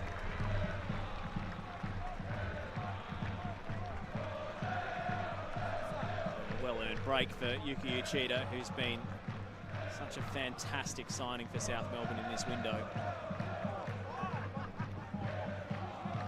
Such a great player. Really did well last year with Dandy Thunder. Did a great championship as well.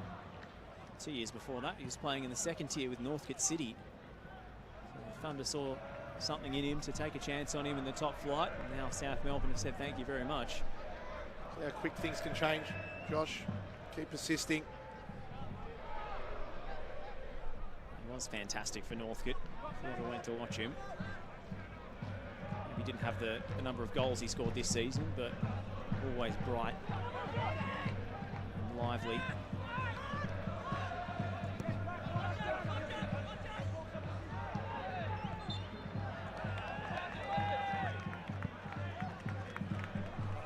It's a tough ball. 5 minutes up on the board for South Melbourne to see through. 5 minutes for Marconi to throw the kitchen sink and try and get something. It's looking less and less likely with every passing moment that the Stallions are going to produce one of their more unlikely comebacks. They are a team that's dealt with a lot of adversity. There's a lot of mental strength, but this afternoon might just be beyond them.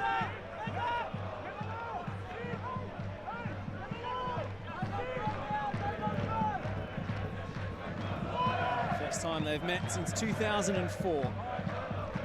Elimination final, second leg at Lakeside Stadium, where Michael Kasija scored the winning double. How good to have two of the country's big gun teams who've propelled football so far in this country facing each other again in the grand final.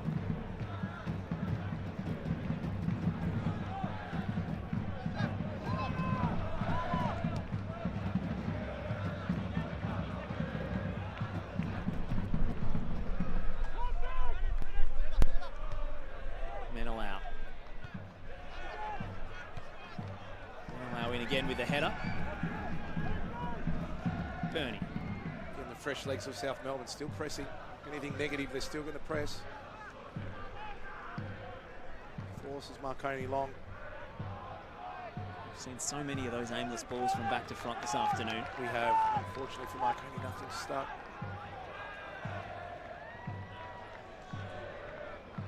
With Yankovic and Marshall, just solid.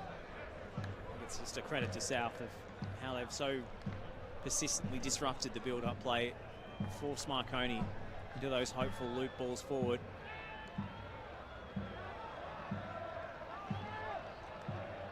And even this, running down the clock, just real professional performance, especially in the second half by South. Sinisa Kahadzic said yesterday that he prides his team on being able to be flexible and do anything they need to in a match. They don't have one set style. They usually press, but Laval, rather emphatic foul on Daniel. And he will be shown the yellow ticket. You saw there both Mazzaruni and Laval working extremely hard to stop any options Marconi might have.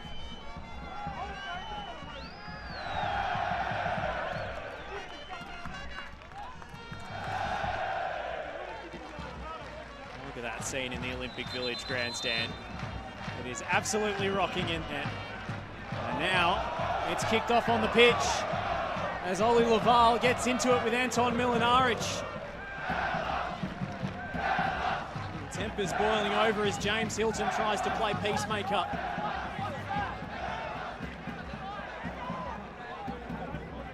Again, I think Milinaric there, frustrated. He will get a yellow card. Laval had to be careful as well, given he'd just been booked.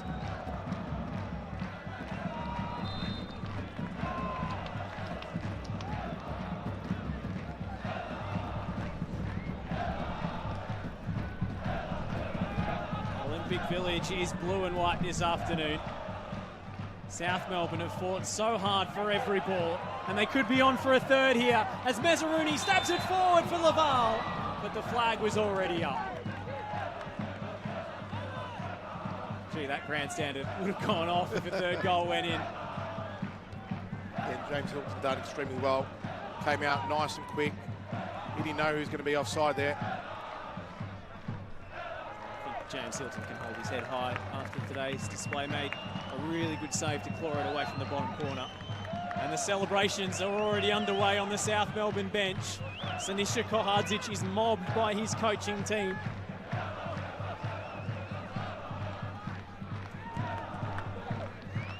They know they've done enough. Door into touch. Agwek in no hurry to return possession to Marconi. Busek. Mate Busek was pulled back by Kota Kador. There's going to be a lot of paperwork for Eric Saba as he goes into the book. Hilton wants to go forward into the box. He gets the all clear from the bench. Last chance saloon for Marconi. It's Van der Sar. Hilton's in there! Oh, would you believe it? It's just flashed wide. And it was nearly Marconi's custodian who pulled the goal back. He had the free head at the back post, but that must have been close. Oh, I think he knows it too by his reaction there. Well, it's so hard to say the goalkeeper should have scored, but he probably should have.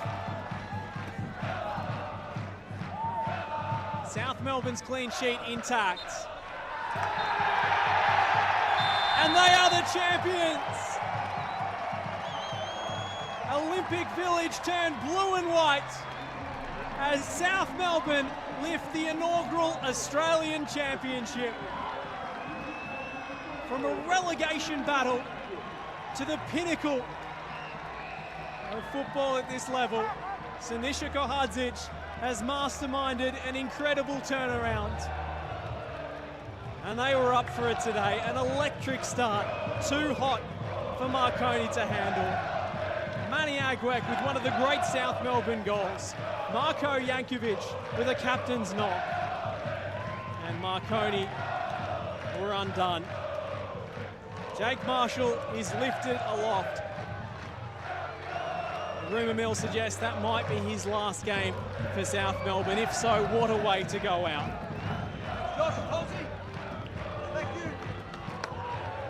Max Mikula leading the celebrations. An incredible run. Undefeated in the Australian Championship all the way to the grand final. And they've lit it up today. Nick Tolios, what a spectacle. Look, you just see how much it means to the fans to be on the national stage again, to win something. And just looking at the pictures now, look at the supporters and the players up against the fence. Again, Marconi, credit to them. What a fantastic run in this Australian Championship. They should be proud to be able to do what they did and put the club back on the map on such a massive occasion. You know, they should be, applauded. Well, let's hear from the man of the moment. Nick Tabano is with none other than Manny Agwek. Yes, Josh, I'm here with Manny Agwek. Manny, congratulations. Inaugural Australian Championship victory for South Melbourne, the first ever champions of this competition. How does it feel? It feels amazing. We've been working hard all year just to be in the finals. To finally, it means a lot towards the club. Take us through the first 20 minutes or so of that game. You scored the all-important opener. There was so much happening. You were able to get those 2 goals early and really put Marconi on the back foot. I just knew there was a lot of space and the ball just happened to land into where I was, and then I just knew, again, take my moment, and that goal means a lot and gave us a score, and now we're here. How about that crowd? That corner over there, they've been willing you on all game. They've been chanting your name as well since coming back. I mean, take us through that. What does that mean to you? I appreciate it. A lot of them came from Adelaide, from Canberra, from everywhere, and some travelling. So it means a lot. At the end of the day, we play for this game for them. Without them, there's no atmosphere. So at the end of the day, I give thanks to them. And yeah. Manny, I won't keep you any longer. Congratulations. Thank you.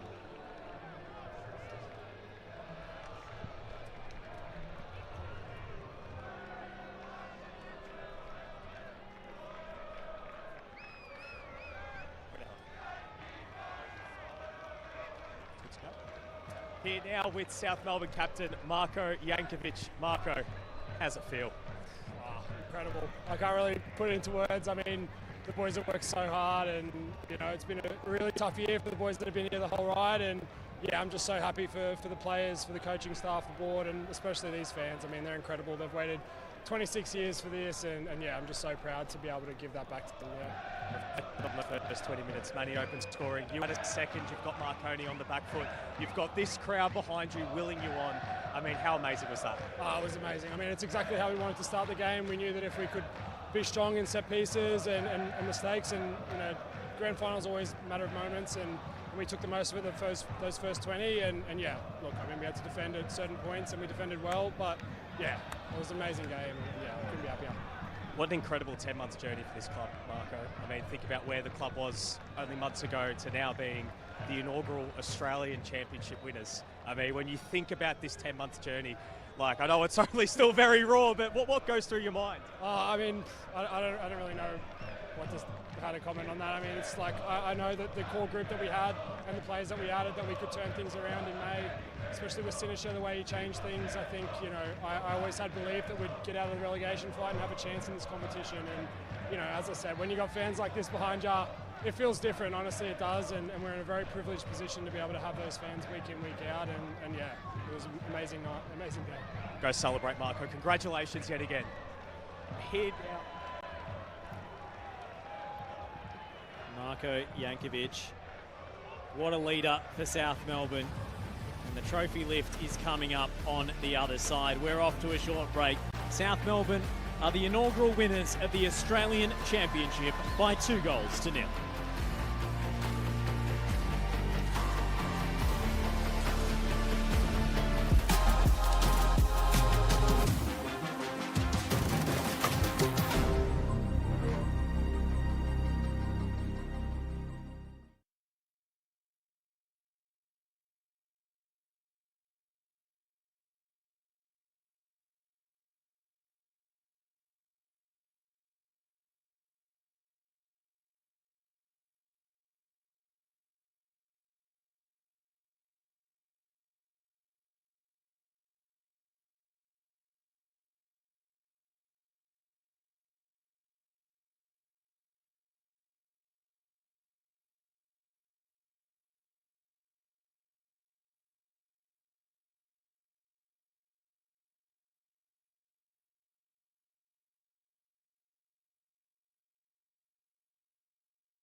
Welcome back to Olympic Village, where South Melbourne have lifted the inaugural Australian Championship, and we're going to see them lift that trophy aloft in a few moments. Jake Marshall given a winning send-off, if the rumour mill is to be believed.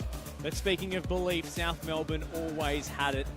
As Marko Jankovic said to Nick Tabano before the break, they always knew they could turn this around. Nick Tolios, I mean, being through all of the ups and downs, the trials and tribulations that they've been through this season, with the coach getting sacked, having a nightmare year in the NPL, we keep harping on about it, but it is remarkable. It is. It's a remarkable turnaround. I think the recruiting, they got that right, and it shows. And Sinisa with Sam Prudikides and the rest of the coaching staff have turned it around, and without the hard work, like Sinisa said, this is not possible. But credit to them and the belief in that core group. Jankovic is right. The boys that they've got there, the leaders all through that team, turned it around with obviously the new coach and the new recruits. How did they pull it off today in your eyes? I think that first 35 minutes was crucial. They settled quick. They didn't give Marconi a chance to get settled or to try and take something out of the game early on. They kept putting pressure on them. They took their chances, which, again, a lot of teams don't do that, especially in a big grand final, which they did. And that was it. That was a turning point for me, because they absolutely suffocated Marconi in that attacking half in that first 35 minutes. And 2-0 lead, they were very smart in the second half. They defended well. They changed their formation when they had to. But they brought on the substitutions at the right time, and it made it really hard for Marconi to get back into the game. They managed it so well in the second half. The what-if for me is that first half stoppage time where Sekenis misses the header, and then obviously the goal line appeal going to FVS and not having a clear and obvious camera angle. But Marconi, if they got a goal back at that stage, you just feel they could have got back into it. But we're going to go down to the presentations now, as South Melbourne are awarded the inaugural Australian Championship trophy.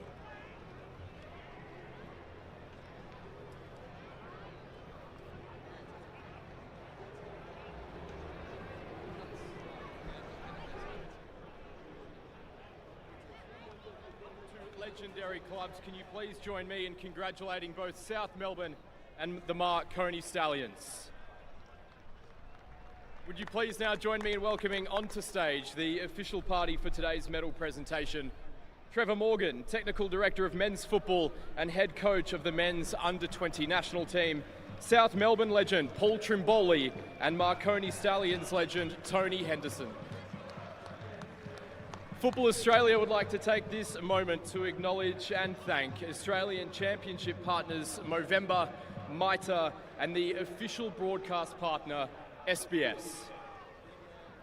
We begin today's presentation with the Mo Bro Award, presented by official partner of the Australian Championship, Movember. I would like to invite Kieran Ryan, Director of Partnerships and New Business at Movember, to the stage to present the award. Congratulations goes to Chris Pavlidis.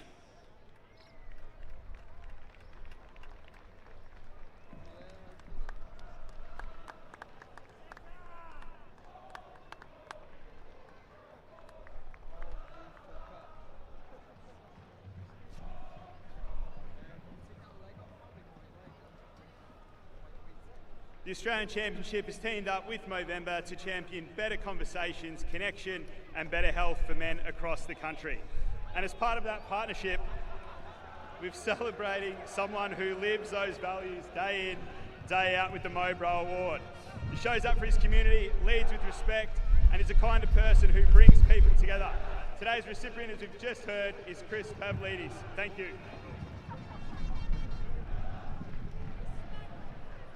Thank you, Kieran and Chris, as some strong winds hit Melbourne here at Olympic Village. I would now like to invite Webb Saris, National Competitions Manager, to join us here on stage to present the Most Valuable Player of the Australian Championship 2025 award. Please welcome Webb. This award recognises the individual player whose performance has had the most remarkable in the entire competition and is voted on by the Football Australia appointed panel. The Australian Championship Most Valuable Player for 2025, up on stage right now from West Apia, Drayden Kelly.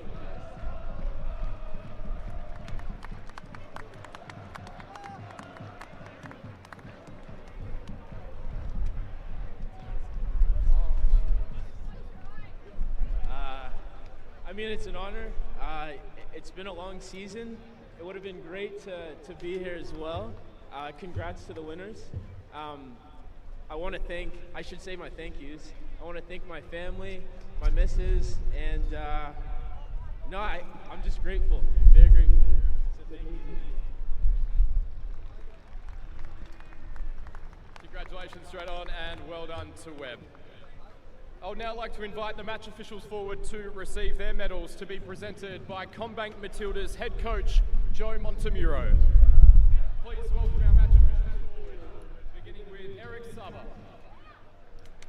Cameron Wright, Alessandro Lana, Declan Woods, and Luke Gemin Mattis.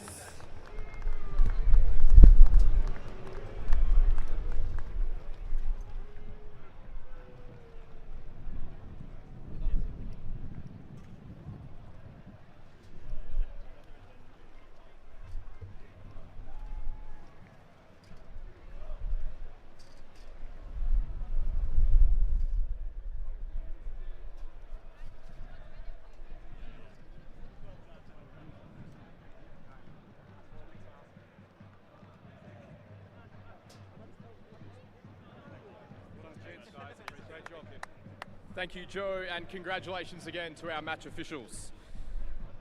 The next award is presented to the player of the match in the inaugural Australian Championship Grand Final. This player today has graced us with an exceptional show of talent and performance during today's Grand Final. Can you please join me in congratulating the 2025 Australian Championship Grand Final player of the match from South Melbourne, wearing the captain's armband today. Can you please make some noise for number 4, Marko Jankovic?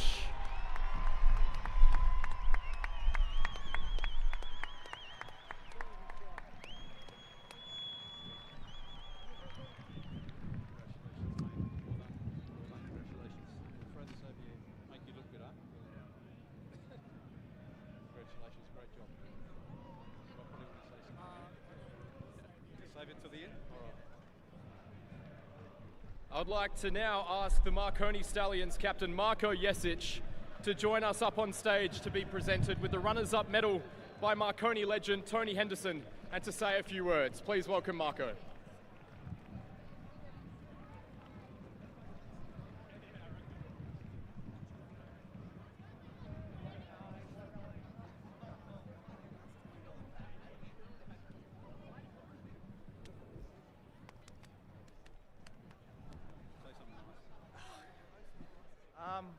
First and foremost, I'd like to thank South Melbourne. I mean, you guys put on a show today. You guys have been good all season, and shows why you guys are.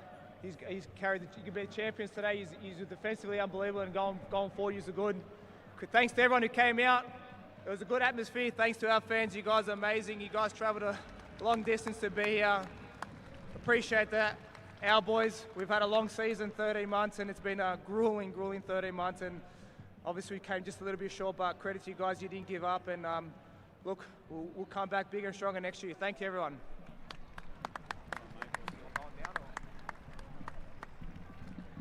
Congratulations, well played today, Marko Jesic. Ladies and gentlemen, it is now time to present the Australian Championship winners in its inaugural season. Please make some noise for South Melbourne FC as they come forward to receive their medals. Kicking it off with number 1, Javi Lopez.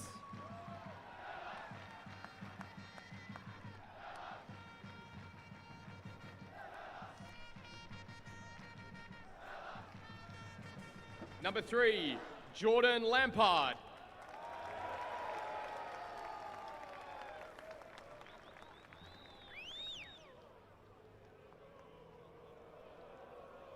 Number 5, Jake Marshall.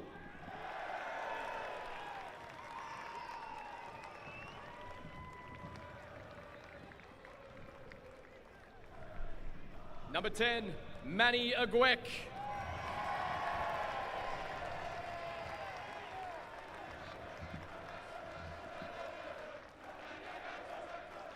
Number 11, Yuki Uchida.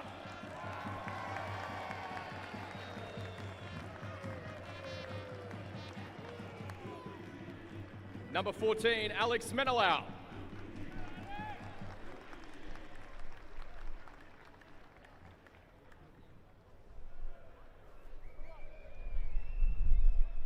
Number 16, Ollie Laval.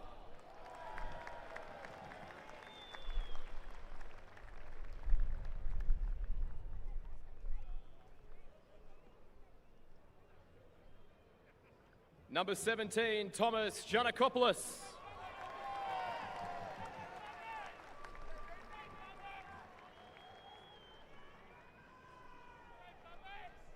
Number 19, Andrew Messaruni.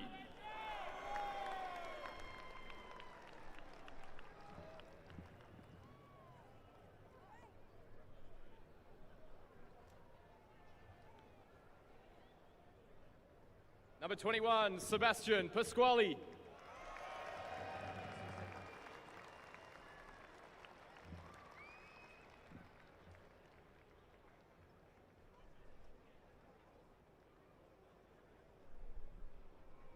Number 22, Max Mikola.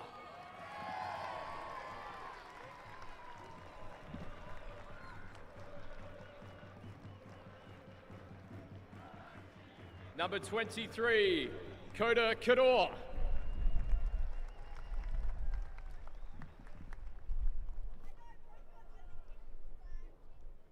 Number 24, Nahul Bonata.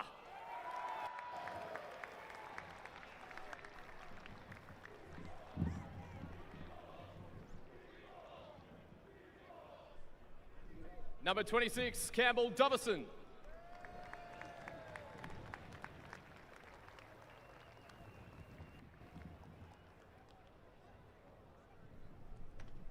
Number 27, Jack Painter Andrews.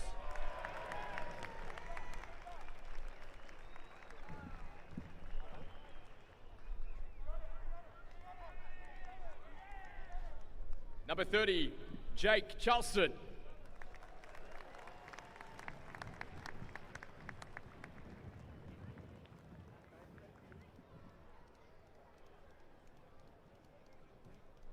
Number 88, Charlie Leach.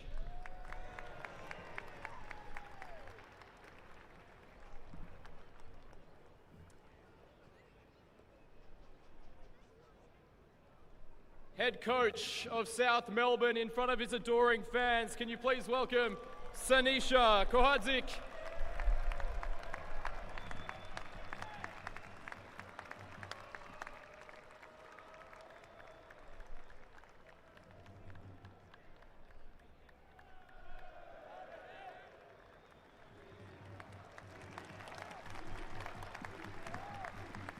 And finally, player of the match today and captain of the football club, can you please welcome number 4, Marko Jankovic.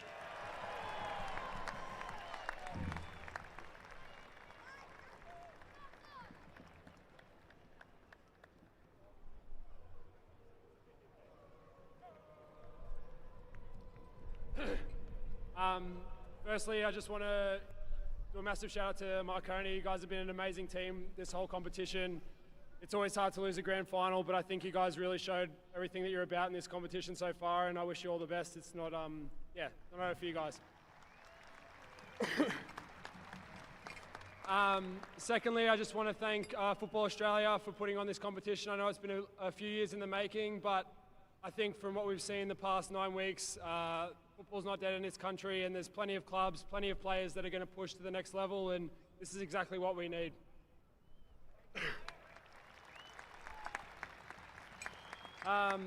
To the board members of South Melbourne, the sponsors, you guys are incredible. You back us week in, week out. You put in so much work to get us on this stage over the past few years. Time, money, effort that no one sees. It's all behind closed doors, and yeah, I hope that you know that we are so proud of all of you, and yeah, the fans know that too. So thank you. To the playing group, wowee, what a win. So we've gone all 7 games unbeaten, 1 draw. We've got such an amazing changing room, and yeah, as a captain, I couldn't be prouder of every single one of you, and yeah, I'm very, very lucky to have you all, so congratulations. And lastly, to our incredible fans, the South Melbourne Hellas, Clarendon Corner, you guys are incredible. 20...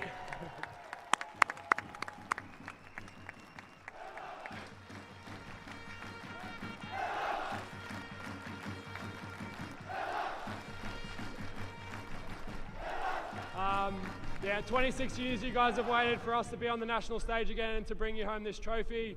3 grand finals in a row we've lost, and I hope that we've made you all proud today, and yeah, see you in Auckland next year. Congratulations again, Marco. It is now time to invite South Melbourne legend Paul Trimboli to present the Australian Championship Trophy to South Melbourne.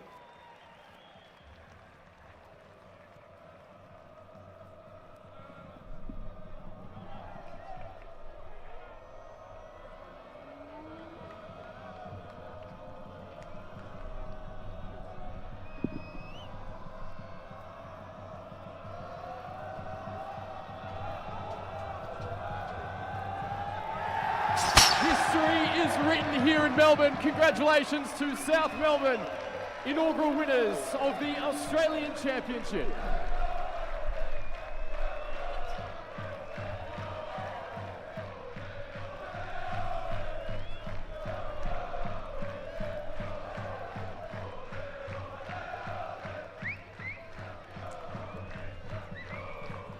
South Melbourne, for the first time in 26 years, lift a national title. We are off to a short break. All the big moments on the other side. Stay with us. South Melbourne are the winners of the 2025 Australian Championship.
Melbourne lift their first national title in 26 years and will forever be remembered as the inaugural winners of the Australian Championship.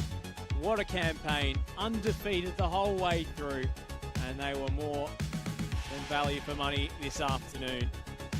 Sinisa Kohadzic and his players pulling off what many thought impossible. Let's hear from the man who's masterminded this success. Sinisa is with Nick Debano. Here now with the coach of South Melbourne, Sinisa Kohadzic. Sinisa, congratulations, inaugural Australian Championship winners. Reflect on that. Emotional. This is why we play football. It's they deserve it. The club deserves it.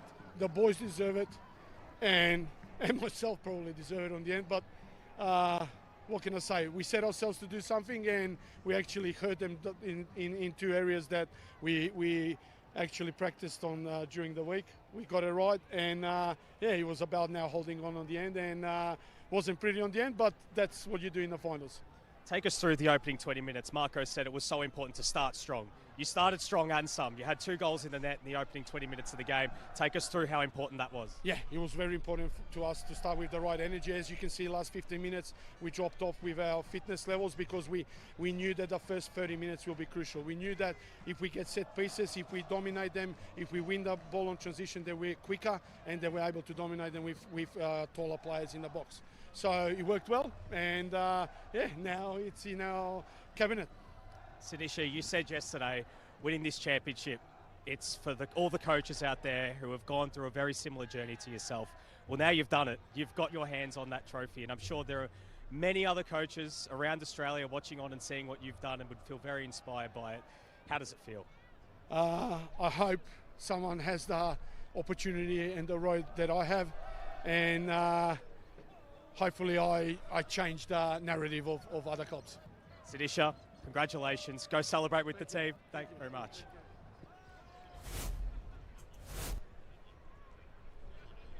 An emotional Sinisa Kohadzic after that incredible championship victory. Nick Tolios, Sinisa said yesterday that he felt he hadn't been given the recognition or the opportunities that perhaps his experience and his qualifications merited, and he's proved a lot of people wrong by winning this thing.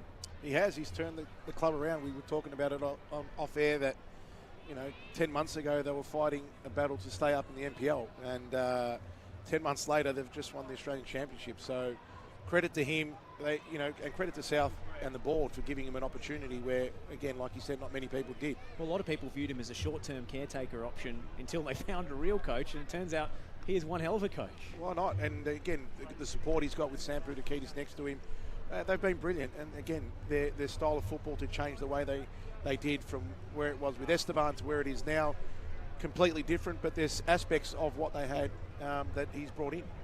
Well, let's hear from the coach on the other side of the ledger today. Nick Debano is with Peter Sekenis. Here now with the coach of the Marconi Stallions, Peter Sekenis. Peter, commiserations on the defeat. Thank you for taking some time out and having a quick chat to us.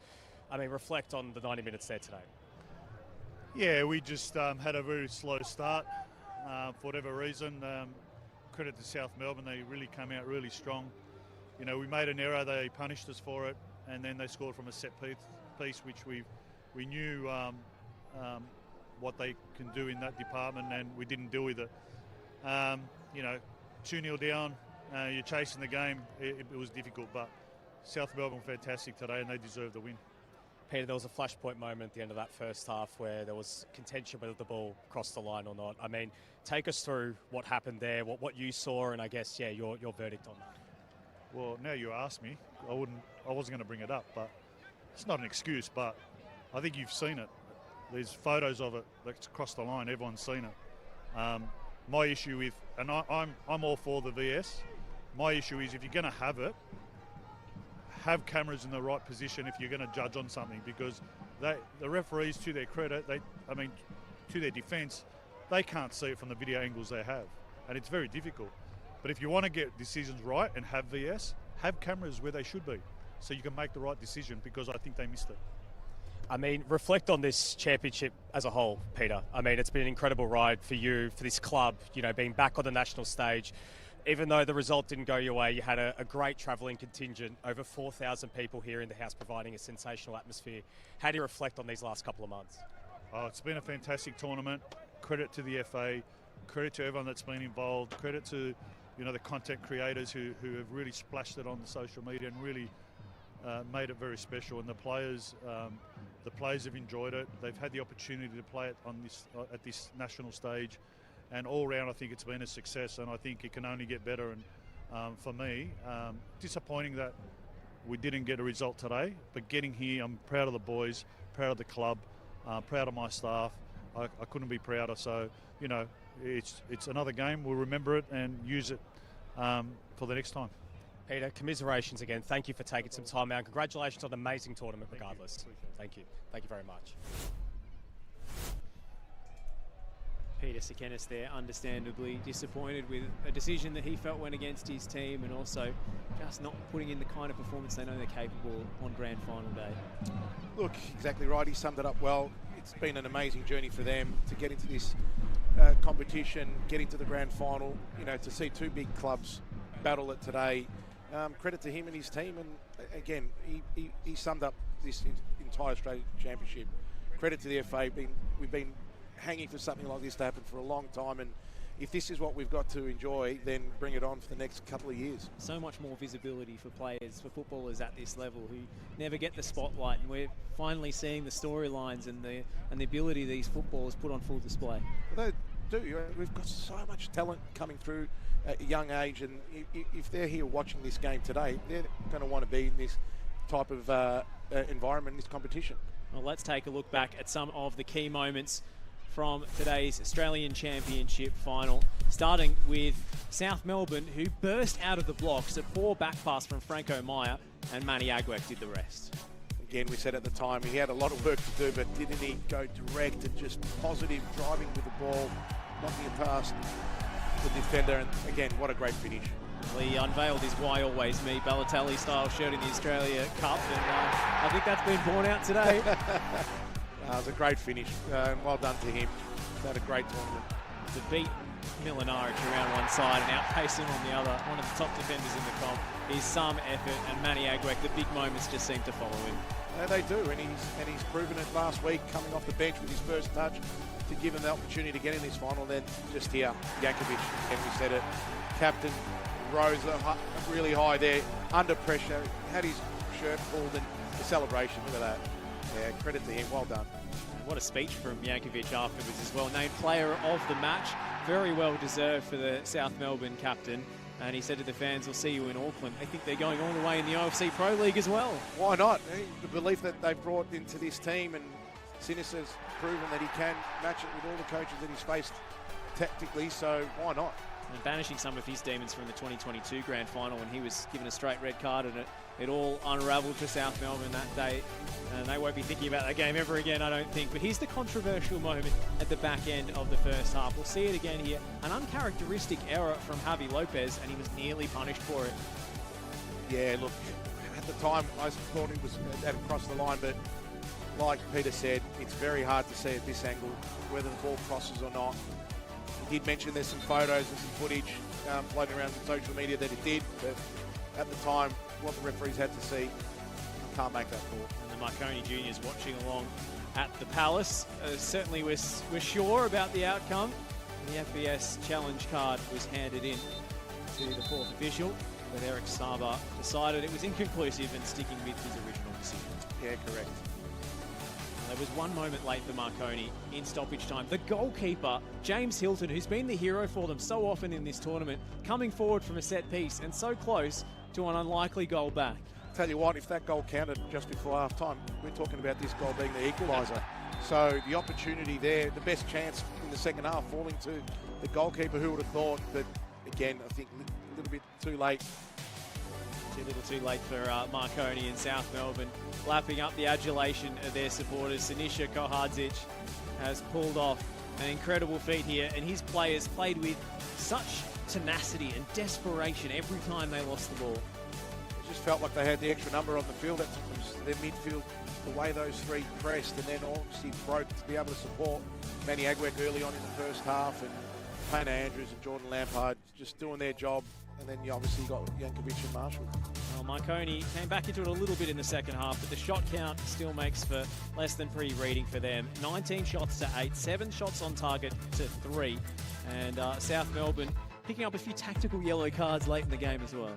Well, they did. They slowed the game down, no momentum. Just wanted to really isolate any chances that Marconi could have had. And again, the stats have proven that they are deserving winners. Well, let's go down to a South Melbourne champion, a gold medal winner in 2023, over 150 appearances for the club. Nick Dabano is with Jake Marshall. Here now with South Melbourne's Jake Marshall. Jake, congratulations, inaugural Australian Championship winners. How do you feel? I don't really know what to say, to be honest. I mean, can't wipe the smile off my face. What a way to go out, finish the championship like this, and you know, credit to all the boys. Every game from round one, it's they've put on a show, and we've shown it here in the final. Yeah, just credit to the boys. Week in, week out, they turn up. So yeah. Those opening 20 minutes, you guys really got on the front foot. I mean, 2 goals, they were the ultimate. That was ultimately the difference in the game on the scoreboard. But how important was that really fast start from you guys to get that edge in this final? No, very important. Marconi are a great team, and they've shown it through this competition as well. You know, they were matching Heidelberg, who were the standout team this year, down in NPL and Australian Cup, and they were obviously in their group. So we knew it was going to be a tough game, and if we could start well, push them around a bit and get on top, it would be a bit hard for them to get back. And it showed there that, you know, early 2 goals, yeah, worked in our favour. So, yeah, very happy with it. How are you feeling, Jake? I mean, you had some injury struggles throughout the championship. I mean, you were able to get through the full 90 today, but how are you feeling now? You've gone through a 10-month season, and now towards the end, it's been an incredible 2025, really. Yeah, I mean, we've gone since November last year, pre-season. We had 2 weeks off after the NPL season, and then straight into pre-season for this competition. I mean, I did my hemi back in after round 2. Meant to be out for 10 weeks, and I got back in 4 to play in the quarterfinal, then semi-final, and now the final. And credit to the physio team getting me back there. I mean, it was some hard work, and we pulled that one off, and yeah, that goes to them. Well, Jake, I'll let you go celebrate with the rest of the team. Congratulations yet again on an amazing campaign and win the championship. No, Thank you. Appreciate it. Thanks, Thank you very much. All right. What a warrior, Jake Marshall, coming back from a 10-week hammy injury in 4 weeks to play in the biggest game of his life. And if the rumour mill is to be believed, he might be going out as a champion in his last game for South Melbourne. Let's check in with another of the stars of the competition, Yuki Uchida. Here now with South Melbourne's Yuki Uchida. Yuki, congratulations, Australian Championship winners. How does it feel? I'm so amazing. So that's I move. So yeah, all the game is very hard, but we got to win. Yeah. Take us through the start of the game. I mean, you guys were able to get the early edge, get the 2 goals, and ultimately able to hold firm and come away with the win. How important was the fast start to go 2-0 up?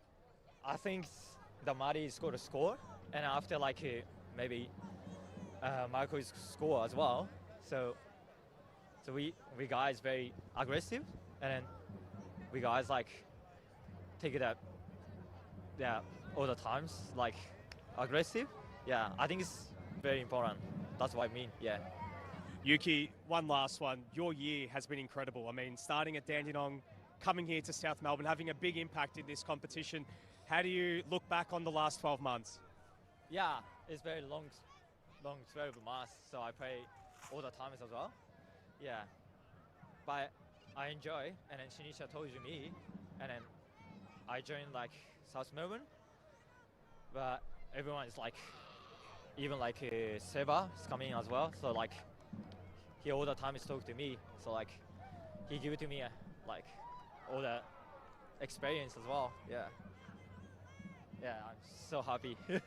Well, Yuki, go back and celebrate with the rest of your teammates. Congratulations yet again on an amazing tournament. Thank you. Yuki Uchida there. What an impact he's made in South Melbourne blue. And there's the finals tree in all its glory. South Melbourne's run. 2-0 winners in the quarters, 1-0 winners in the semi-final, 2-0 in the grand final. Didn't concede a single goal in the knockout stage.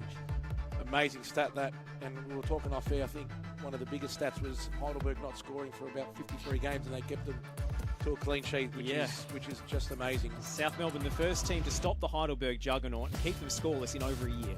Wow. Absolutely incredible. South Melbourne's run to this Australian Championship final. They seem to be the team of destiny. And didn't their fans love it? What a throwback to see these sorts of scenes again as South Melbourne lift a national trophy. Amazing achievement, credit to the entire club. And obviously this competition's been fantastic. And look at these pictures, just great to see the crowd behind the hill. What a great and amazing spectacle we had today. What does it mean to you as a former South player to see them back on at this level? Oh, just pride. Just happy to see, and looking at the supporters, some of the people that used to chant a lot younger with their kids now, you know, following suit. So for me, it's just a proud moment to be part of this championship, and albeit as a commentator, but to see South Melbourne win it, yeah, it's fantastic. Well, pride, passion and history. The heritage back on show in the Australian Championship. It has been our absolute pleasure to bring you the action live and free on SBS throughout this competition in its inaugural season. Thank you all for tuning in at home, and congratulations once again to South Melbourne for sitting atop the tree come the end of the tournament. They were irresistible. We'll sign off here on SBS. The final score at Olympic Village: South Melbourne 2, Marconi Stallions 0.